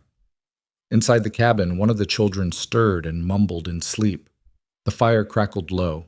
The night wrapped around them like a blanket, and for the first time since bandits had destroyed her world, Clara felt something she'd thought was lost forever.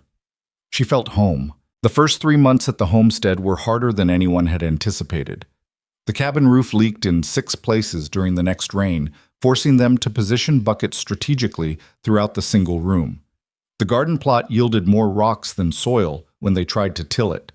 The chicken coop collapsed in a windstorm, sending their hens scattering across the property in panicked squawks. And the well that served the original homesteaders had partially caved in, requiring Bo to spend 3 backbreaking days digging it out and reinforcing the walls with stones he hauled from the creek bed. But they didn't give up. They couldn't afford to. Bo worked from before dawn until well after dark, teaching the children as he went. Emma learned to mix mortar and hold stones steady, while Bo positioned them one-handed. Thomas became an expert at finding and identifying edible plants, bringing back wild onions and herbs that made their simple meals taste almost good. Samuel discovered a talent for working with animals, somehow convincing their temperamental goat Daisy to stand still for milking when she'd kick at anyone else. Lily appointed herself guardian of baby Michael, watching him with the fierce protectiveness of someone who'd already lost too much and refused to lose anything else. Clara did what she could, but her body was still recovering from pregnancy and childbirth. She focused on the things she could manage from inside the cabin: cooking, mending clothes worn thin by hard use, teaching the children their letters and numbers in the evenings by firelight. Michael grew stronger each day, his cries lusty and demanding, his eyes bright with the kind of stubborn will that suggested he'd inherited both his parents' refusal to quit. On a cool October morning, Clara woke to find Beau already gone from his bedroll near the door. This wasn't unusual. The man seemed to need less sleep than any human had a right to, but something felt different today. She couldn't quite name what. She fed Michael and got the other children up and dressed, then started breakfast over the fire. The children had learned to help without being asked, each taking on small responsibilities. Emma fetched water from the creek in buckets they'd gotten from Henderson's. Thomas gathered kindling for the fire. Samuel went to check on the animals, while Lily set out tin plates and cups. They were halfway through breakfast when they heard it, the sound of wagon wheels and horses, multiple horses, coming up the trail toward the homestead. Emma's face went white. "Mama?" "Stay inside," Clara said, her heart hammering. She handed Michael to Lily and moved to the door, trying to see who was approaching. "Please don't let it be trouble. Please don't let it be men with guns or badges or paperwork trying to take her children away." But when the wagon came into view, Clara nearly collapsed with relief. It was John and Martha Henderson, along with 3 other men she didn't recognize. And leading them all on horseback was Beau, looking pleased with himself in a way she'd never seen before. "Morning," Martha called out cheerfully as the wagon pulled to a stop. "We brought help." The children poured out of the cabin, drawn by the commotion. Clara followed more slowly, Michael back in her arms, trying to understand what was happening. "Help?" she asked. "Barn raising," John explained, climbing down from the wagon. "Beau came by Henderson's 2 days ago and mentioned your barn roof was about to collapse. Can't have that with winter coming on. So we rounded up some neighbors and here we are." "But we can't pay." "Nobody's asking you to pay," one of the other men said. He was perhaps 60, with a weathered face and kind eyes. "Name's Robert Chen. My wife was in your wagon train. She died with the others." Clara's breath caught. "Mrs. Chen, I'm so sorry. I tried to—" "You buried her proper. Beau told me. Said you gave her words and dignity when you barely had the strength to stand." Robert's voice was thick. "That's worth more than money, ma'am. Let us help. It's the least we can do." The other 2 men introduced themselves. Brothers named Jack and William Morrison, who ran a cattle operation 20 miles south. They'd heard about the family from Martha and had decided that neighborly was more important than busy. "Besides," Jack said with a grin, "we've been curious about the one-armed cowboy who supposedly pulled a wagon through a storm and delivered a baby in the same night. Figured we should meet the legend." Beau looked embarrassed. "Martha's been telling stories again." "True stories," Martha said firmly. She started unloading supplies from the wagon: lumber, nails, tar paper, tools. "Now stop standing around looking pretty and get to work. We've got a barn to fix." What followed was one of the most remarkable days Clara had ever witnessed. The men worked together with practiced efficiency, tearing down the rotted sections of the barn roof and replacing them with new lumber. Beau directed the work one-handed, climbing up on the roof beams with the fearlessness of someone who'd long since accepted that falling was always a possibility. The children helped where they could, passing up tools and nails, holding boards steady, fetching water for the workers. Martha set up a cooking station outside and recruited Clara to help prepare food for the crew.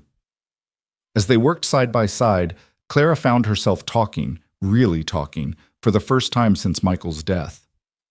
"I keep waiting for it to feel real," she said quietly, kneading dough for biscuits. "The homestead, the children, this life. It still feels like something that might disappear if I blink." "That's grief talking," Martha said gently. "You lost your husband, your friends, everything you planned for. It's going to take time for this new life to feel solid. How much time? Different for everyone. But I'll tell you something, Bo Riker's not going anywhere.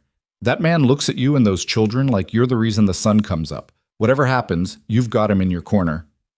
Clara glanced over at Bo, who was balanced on a roof beam, guiding Jack Morrison through a complex joint. He's a good man. He's more than good. He's loyal down to his bones. The kind of man who stays when everyone else runs. Martha paused in her work. You still wearing both rings? Clara's hand went automatically to the cord around her neck, feeling the shape of both rings beneath her dress. Yes. And when do you think you'll be ready to choose just one? I don't know. Is that wrong? Michael's only been gone 4 months. Feels too soon to even think about. There's no too soon or too late. There's only when it feels right. Martha covered Clara's flour-dusted hand with her own. But don't wait so long that you miss your chance at happiness because you think you owe it to the dead to stay miserable. The dead want us to live, Clara. That's what love means. By late afternoon, the barn had a new roof, solid and weatherproof. The men had also reinforced the walls, fixed the door so it actually closed properly, and built new stalls for the animals. What had been a near collapse was now something that might actually last through winter. Martha insisted everyone stay for supper. Clara protested that they didn't have enough food, but Martha had anticipated this and brought supplies. Soon a feast was spread out: roasted chicken, fresh bread, vegetables from the Hendersons' garden, and a pie that made the children's eyes go wide with longing. They ate outside as the sun set, everyone sitting on whatever flat surface they could find: logs, rocks, the wagon tailgate. Baby Michael was passed from person to person, each adult taking a turn holding him while Clara ate a full meal for the first time in months. The children were giddy with excitement at having visitors, chattering and laughing in a way that reminded Clara they were still just kids despite everything they'd been through. You know what this place needs? William Morrison said, looking around. A proper sign, something that tells people who you are. Bo carved one, Emma said proudly. On the door. Dunn Riker Homestead. We leave no one behind. That's good, Robert Chen said. But I'm thinking bigger. Something visitors can see from the road. Let me work on that. I've got some nice wood scraps and a steady hand with a carving knife. You don't have to, Clara started. We want to, Robert said firmly. You're part of the community now. That means we look after you, and you look after us when we need it. That's how it works out here. As the evening wore on and the visitors prepared to leave, Martha pulled Clara aside. I need to tell you something, she said quietly. There's talk in town, about you and Bo, about this arrangement. Clara's stomach dropped. What kind of talk? The small-minded kind. People saying it's not proper, a widow and a bachelor living under the same roof with all these children, saying the children should be in proper homes with married couples. Martha's face was stern. It's nonsense, of course, but I wanted you to know so you're not blindsided if someone shows up with opinions. What do we do? You live your life, raise those children, let the gossips choke on their own tongues. Martha smiled. But it might help if you and Bo made things official sooner rather than later. Not because you have to, but because it shuts down the talk and protects the children from nosy authorities. Clara thought about the 2 rings around her neck, about Bo's patience, about Michael's memory and Bo's promise, and the impossible tangle of grief and hope that defined her days. I'll think about it, she said. After everyone left, Clara found Bo sitting on the creek bank, watching moonlight play on the water. She sat down beside him, close enough that their shoulders touched. Thank you, she said, for organizing all that, the barn raising. Couldn't have us losing animals to a collapsed roof, just practical. It was more than practical. You called in favors, asked for help. That's hard for you. Bo shrugged. Getting easier. Turns out people like helping when they know you'll help back. He picked up a stone and tossed it into the creek, watching ripples spread in the moonlight. Martha corner you about the gossip? How did you... I'm not deaf. I hear things when I go to town for supplies. People talking like we can't hear them. His jaw tightened. Doesn't matter what we do, Clara. Some people are going to talk. We could get married tomorrow and they'd still find something to criticize. Maybe. But Martha's right about one thing. Official marriage would protect the children, make it harder for anyone to question our custody or try to separate them. Is that the only reason you'd consider it? Legal protection? Clara was quiet for a moment, watching the creek flow past. No, she said finally. It's not the only reason, but I need to be honest with you, Beau. I'm not sure I'm ready to love someone again, not the way I loved Michael. That kind of love nearly destroyed me when I lost it. I'm not asking for that kind of love. What are you asking for? Beau turned to face her fully, his gray eyes serious in the moonlight. Partnership, respect, trust. Someone to build a life with who understands that life's messy and hard, and we're both damaged, but we're stronger together than apart. He reached out and took her hand. I know I'm not your first choice. I know if Michael had lived, I'd just be some drifter you passed in the desert and never thought about again. But he didn't live. And here we are. And maybe we can make something good out of all this tragedy. You are good, Beau. You've always been good. Then marry me. Not because you love me passionately or because I'm your dream come true. Marry me because we work well together, because those children need stability, because we've already been through hell side by side and came out the other end still standing. He smiled slightly. Love can come later if it wants to, or not. Either way, we'll have built something worth having. Clara looked at this man who'd saved her life and her children's lives without hesitation, who worked himself into exhaustion every day to give them a home, who held baby Michael with tender reverence and taught the older children with endless patience, who asked for nothing and gave everything. Martha's words echoed in her head. The dead want us to live. That's what love means. Yes, Clara said. Beau blinked. Yes? Yes, I'll marry you. Not today, not tomorrow, but soon.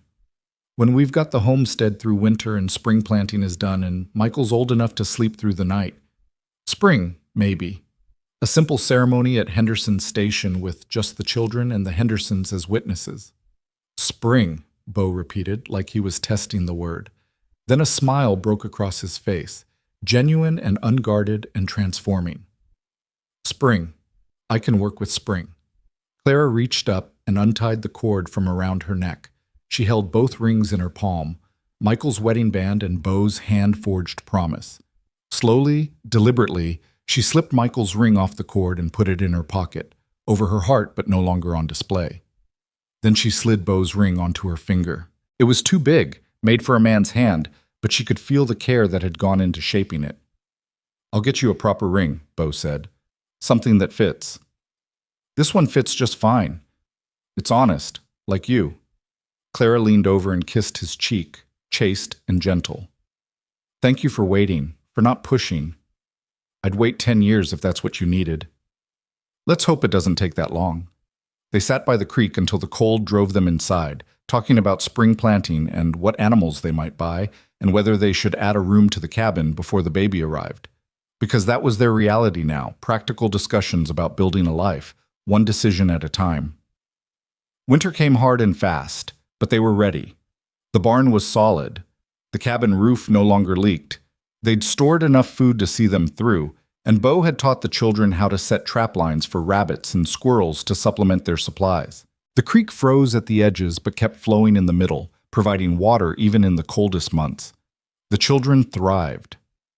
Emma grew 3 inches and became Beau's right hand, able to anticipate what he needed before he asked.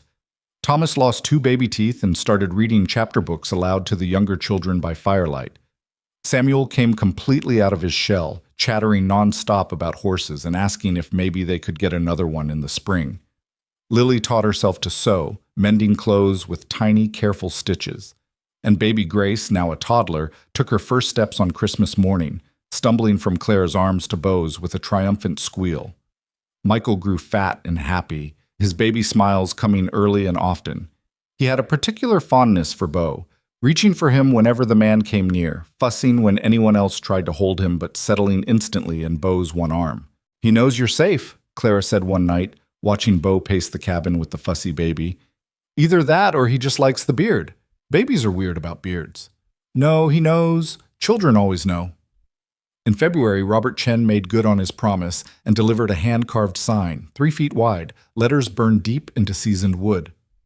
Dunn Riker Homestead, it proclaimed in bold letters, with "We leave no one behind" carved smaller beneath.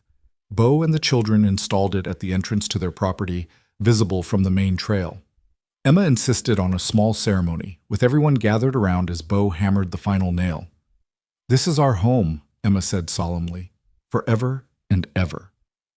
"Forever and ever," the other children echoed. March brought the first hints of spring, green shoots pushing through winter-brown grass, migratory birds returning from the south, the creek swelling with snowmelt from the distant mountains. Bo and the children began preparing the garden plot, working the soil until it was soft and ready for planting. They'd acquired seeds from Henderson's station, vegetables, herbs, even a few flowers that Emma desperately wanted. And then, on a warm April morning, Clara woke to find the cabin decorated with wildflowers. They were everywhere, in mason jars on the table, tucked into the cracks between stones in the wall, woven into a crown that someone had left on her pillow. Emma appeared in the doorway, grinning. "Mr. Riker says today's the day. If you're ready." Clara's heart skipped. The day? The wedding day. We've been planning it for weeks. While you were busy with the baby, we got everything ready. Emma bounced on her toes. "The Hendersons are coming, and Mr. Chen and the Morrison brothers. And there's a cake. Well, Martha made the cake because we don't know how, but we helped. Please say you're ready, Mama. Mr. Riker's been checking his hair in the water bucket for an hour." Clara started laughing. Of course Bo had organized this. The man who claimed to be terrible with people had somehow arranged an entire wedding without her knowing. "Tell Mr. Riker I'll be ready in an hour," she said. The children scattered with excited whispers. Clara bathed using the precious warm water they'd heated, then dressed in her best dress, the one Martha had helped her make from fabric they'd traded for at the general store. It was simple calico, but clean and mended and as close to wedding appropriate as she was going to get. She looked at herself in the small mirror Bo had bought her for Christmas. Not the young woman who'd married Michael full of dreams and optimism. Not the desperate widow who'd nearly died in the desert. Someone in between, older, scarred by loss but healing. Someone who'd learned that life went on, and sometimes that was enough. The ceremony took place under the cottonwood trees by the creek. Martha had strung flowers through the branches. John Henderson had cleaned up and was wearing an actual tie. The children were scrubbed and combed and vibrating with barely contained excitement. And Bo stood waiting, wearing clothes Clara had never seen before, must have bought them on one of his trips to town, looking uncomfortable but determined. There was no preacher. John Henderson, as a justice of the peace, could perform the legal ceremony, and that was enough. They didn't need grand promises or poetic vows. They needed something real. John kept it simple. Marriage is more than romance. It's partnership. It's choosing to face life's hardships together. It's building something bigger than yourself. Bo, Clara, you've already proven you can survive together. Now you're promising to live together. That's a different challenge, but I suspect you're up for it. "I am," Bo said firmly. "I am," Clara echoed. "Then by the authority vested in me by the territory of Arizona, I pronounce you husband and wife. Bo, you may kiss your bride." Bo looked panicked for a moment, like this part hadn't occurred to him. Clara smiled and stepped forward, kissing him gently. It wasn't passionate. It wasn't the kind of kiss that made the world disappear, but it was warm and honest and full of promise, and that was better than passion. The children erupted in cheers. Martha dabbed at her eyes with a handkerchief. John clapped Bo on the back hard enough to make him stumble. And just like that, Clara Dunn became Clara Riker, and their makeshift family became official in the eyes of the law and God and anyone who cared to judge. The celebration lasted all day. They ate Martha's cake, 3 layers of honey sweetness that the children attacked with abandon. The Morrison brothers produced a fiddle and harmonica, and there was dancing in the grass, clumsy and joyful. Robert Chen gave them a pair of chickens as a wedding present, which Samuel immediately named Frederick and Victoria and swore to protect with his life. As evening fell and their guests prepared to leave, Emma pulled Clara aside. "Are you happy, Mama?" she asked quietly. Clara looked around, at the homestead they'd built from nothing, at the children playing tag in the fading light, at Bo laughing at something John Henderson said while baby Michael dozed in his arms, at the life they'd cobbled together from tragedy and stubbornness and the refusal to give up. "Yes," she said, surprised to find it was true. "Yes, baby, I am." Good, because we like it here. We like being a family. All of us together. Me too. That night, after the children had finally collapsed into sleep and the visitors had gone home and the homestead had settled into quiet, Clara and Beau sat outside under stars so bright they seemed close enough to touch. I built you something, Beau said. Was going to save it for later, but he stood and walked to the side of the cabin, returning with something he'd been hiding, a rocking chair, beautifully crafted from cottonwood. The wood sanded smooth and the joints fitted perfectly. You made this? Clara ran her hand over the armrest, marveling at the craftsmanship. When? Little bit at a time, after everyone was asleep. Wanted you to have something comfortable for rocking the baby. He looked embarrassed. I know it's not much. It's perfect. Clara sat down and began to rock gently. The chair moved smoothly, no creaks or wobbles. You made this with one hand?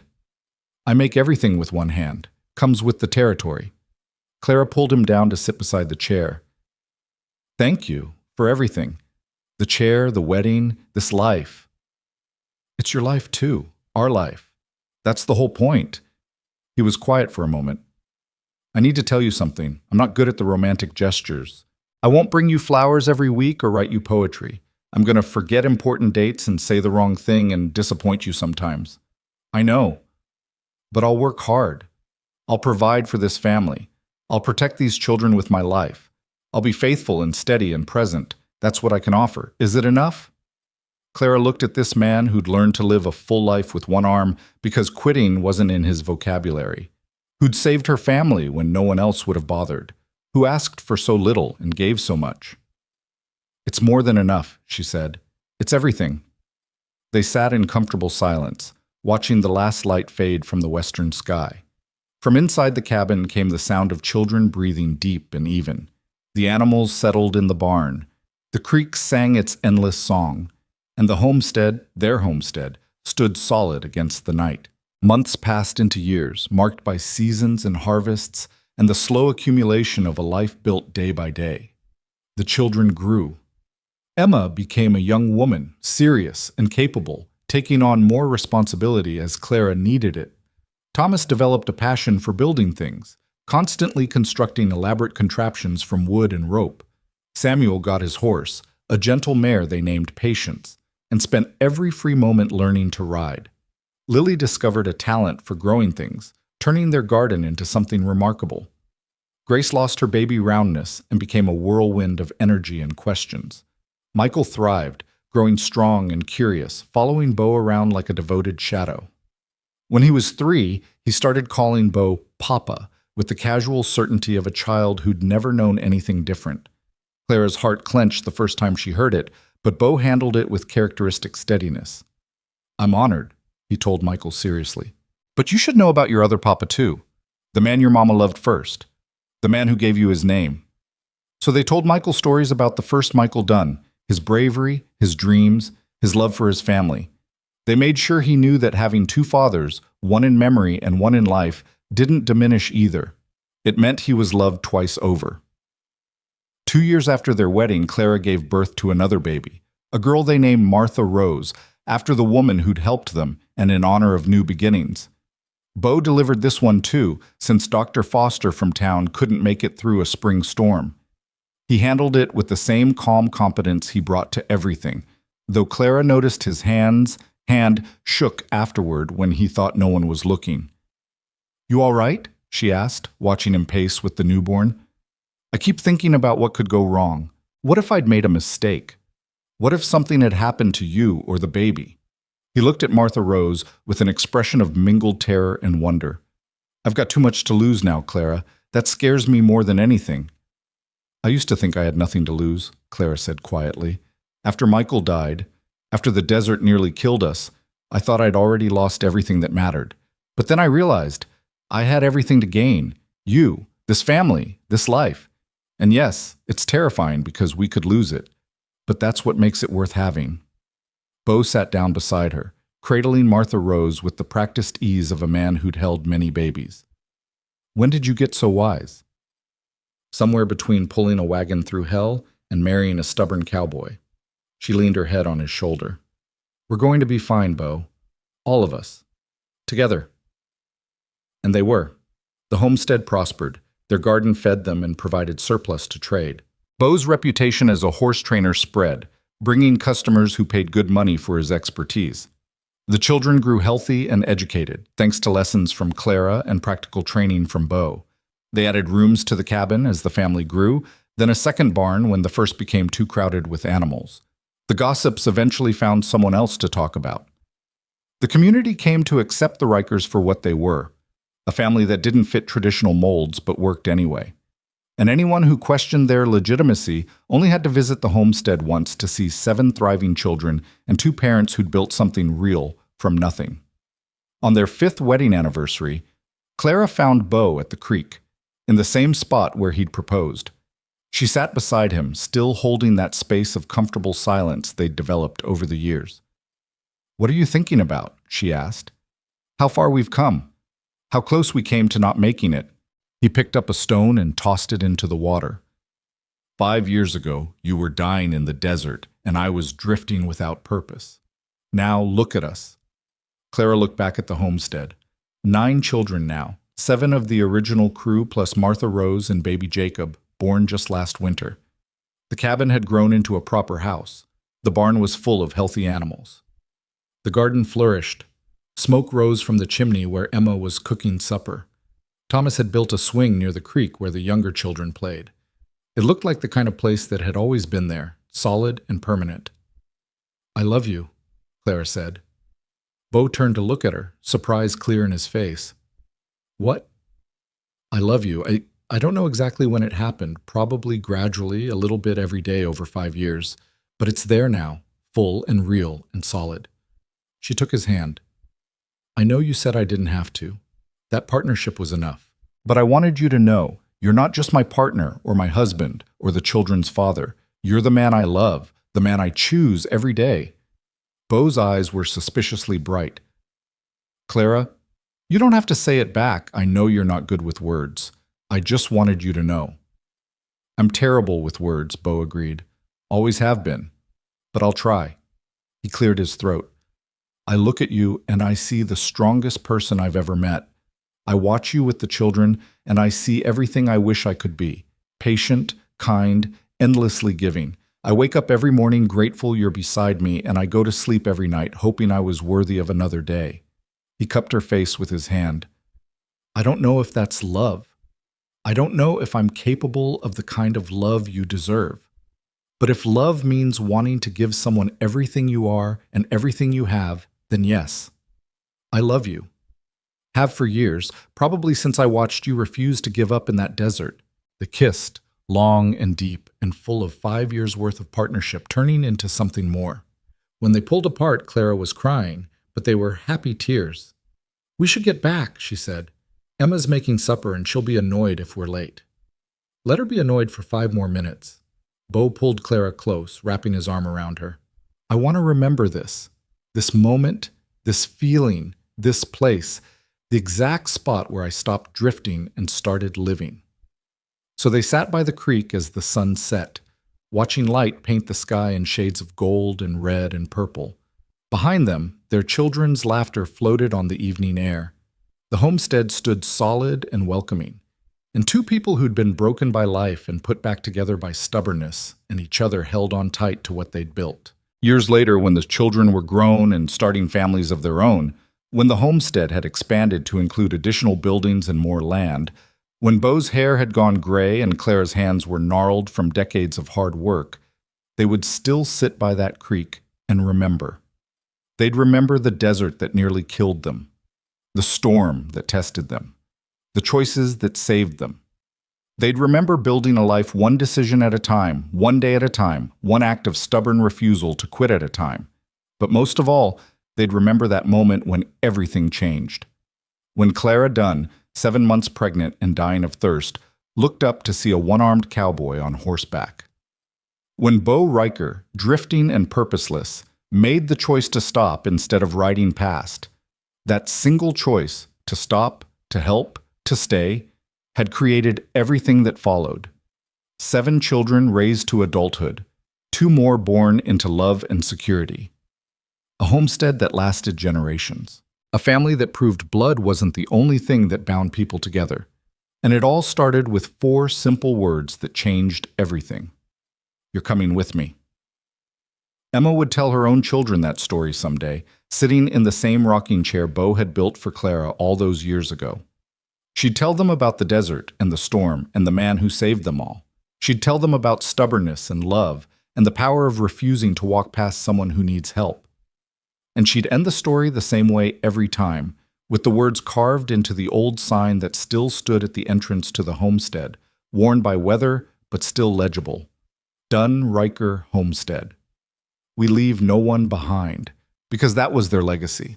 Not the land or the buildings or the wealth they'd accumulated. Their legacy was simpler and more profound. They'd proven that family wasn't about who you started with, but who you refused to quit on, who you chose to build a life with day after difficult day, through desert and storm, and all the challenges life threw at you. They'd proven that sometimes salvation came as a stubborn man with one arm who simply refused to let anyone else die on his watch. And sometimes that was miracle enough. The end.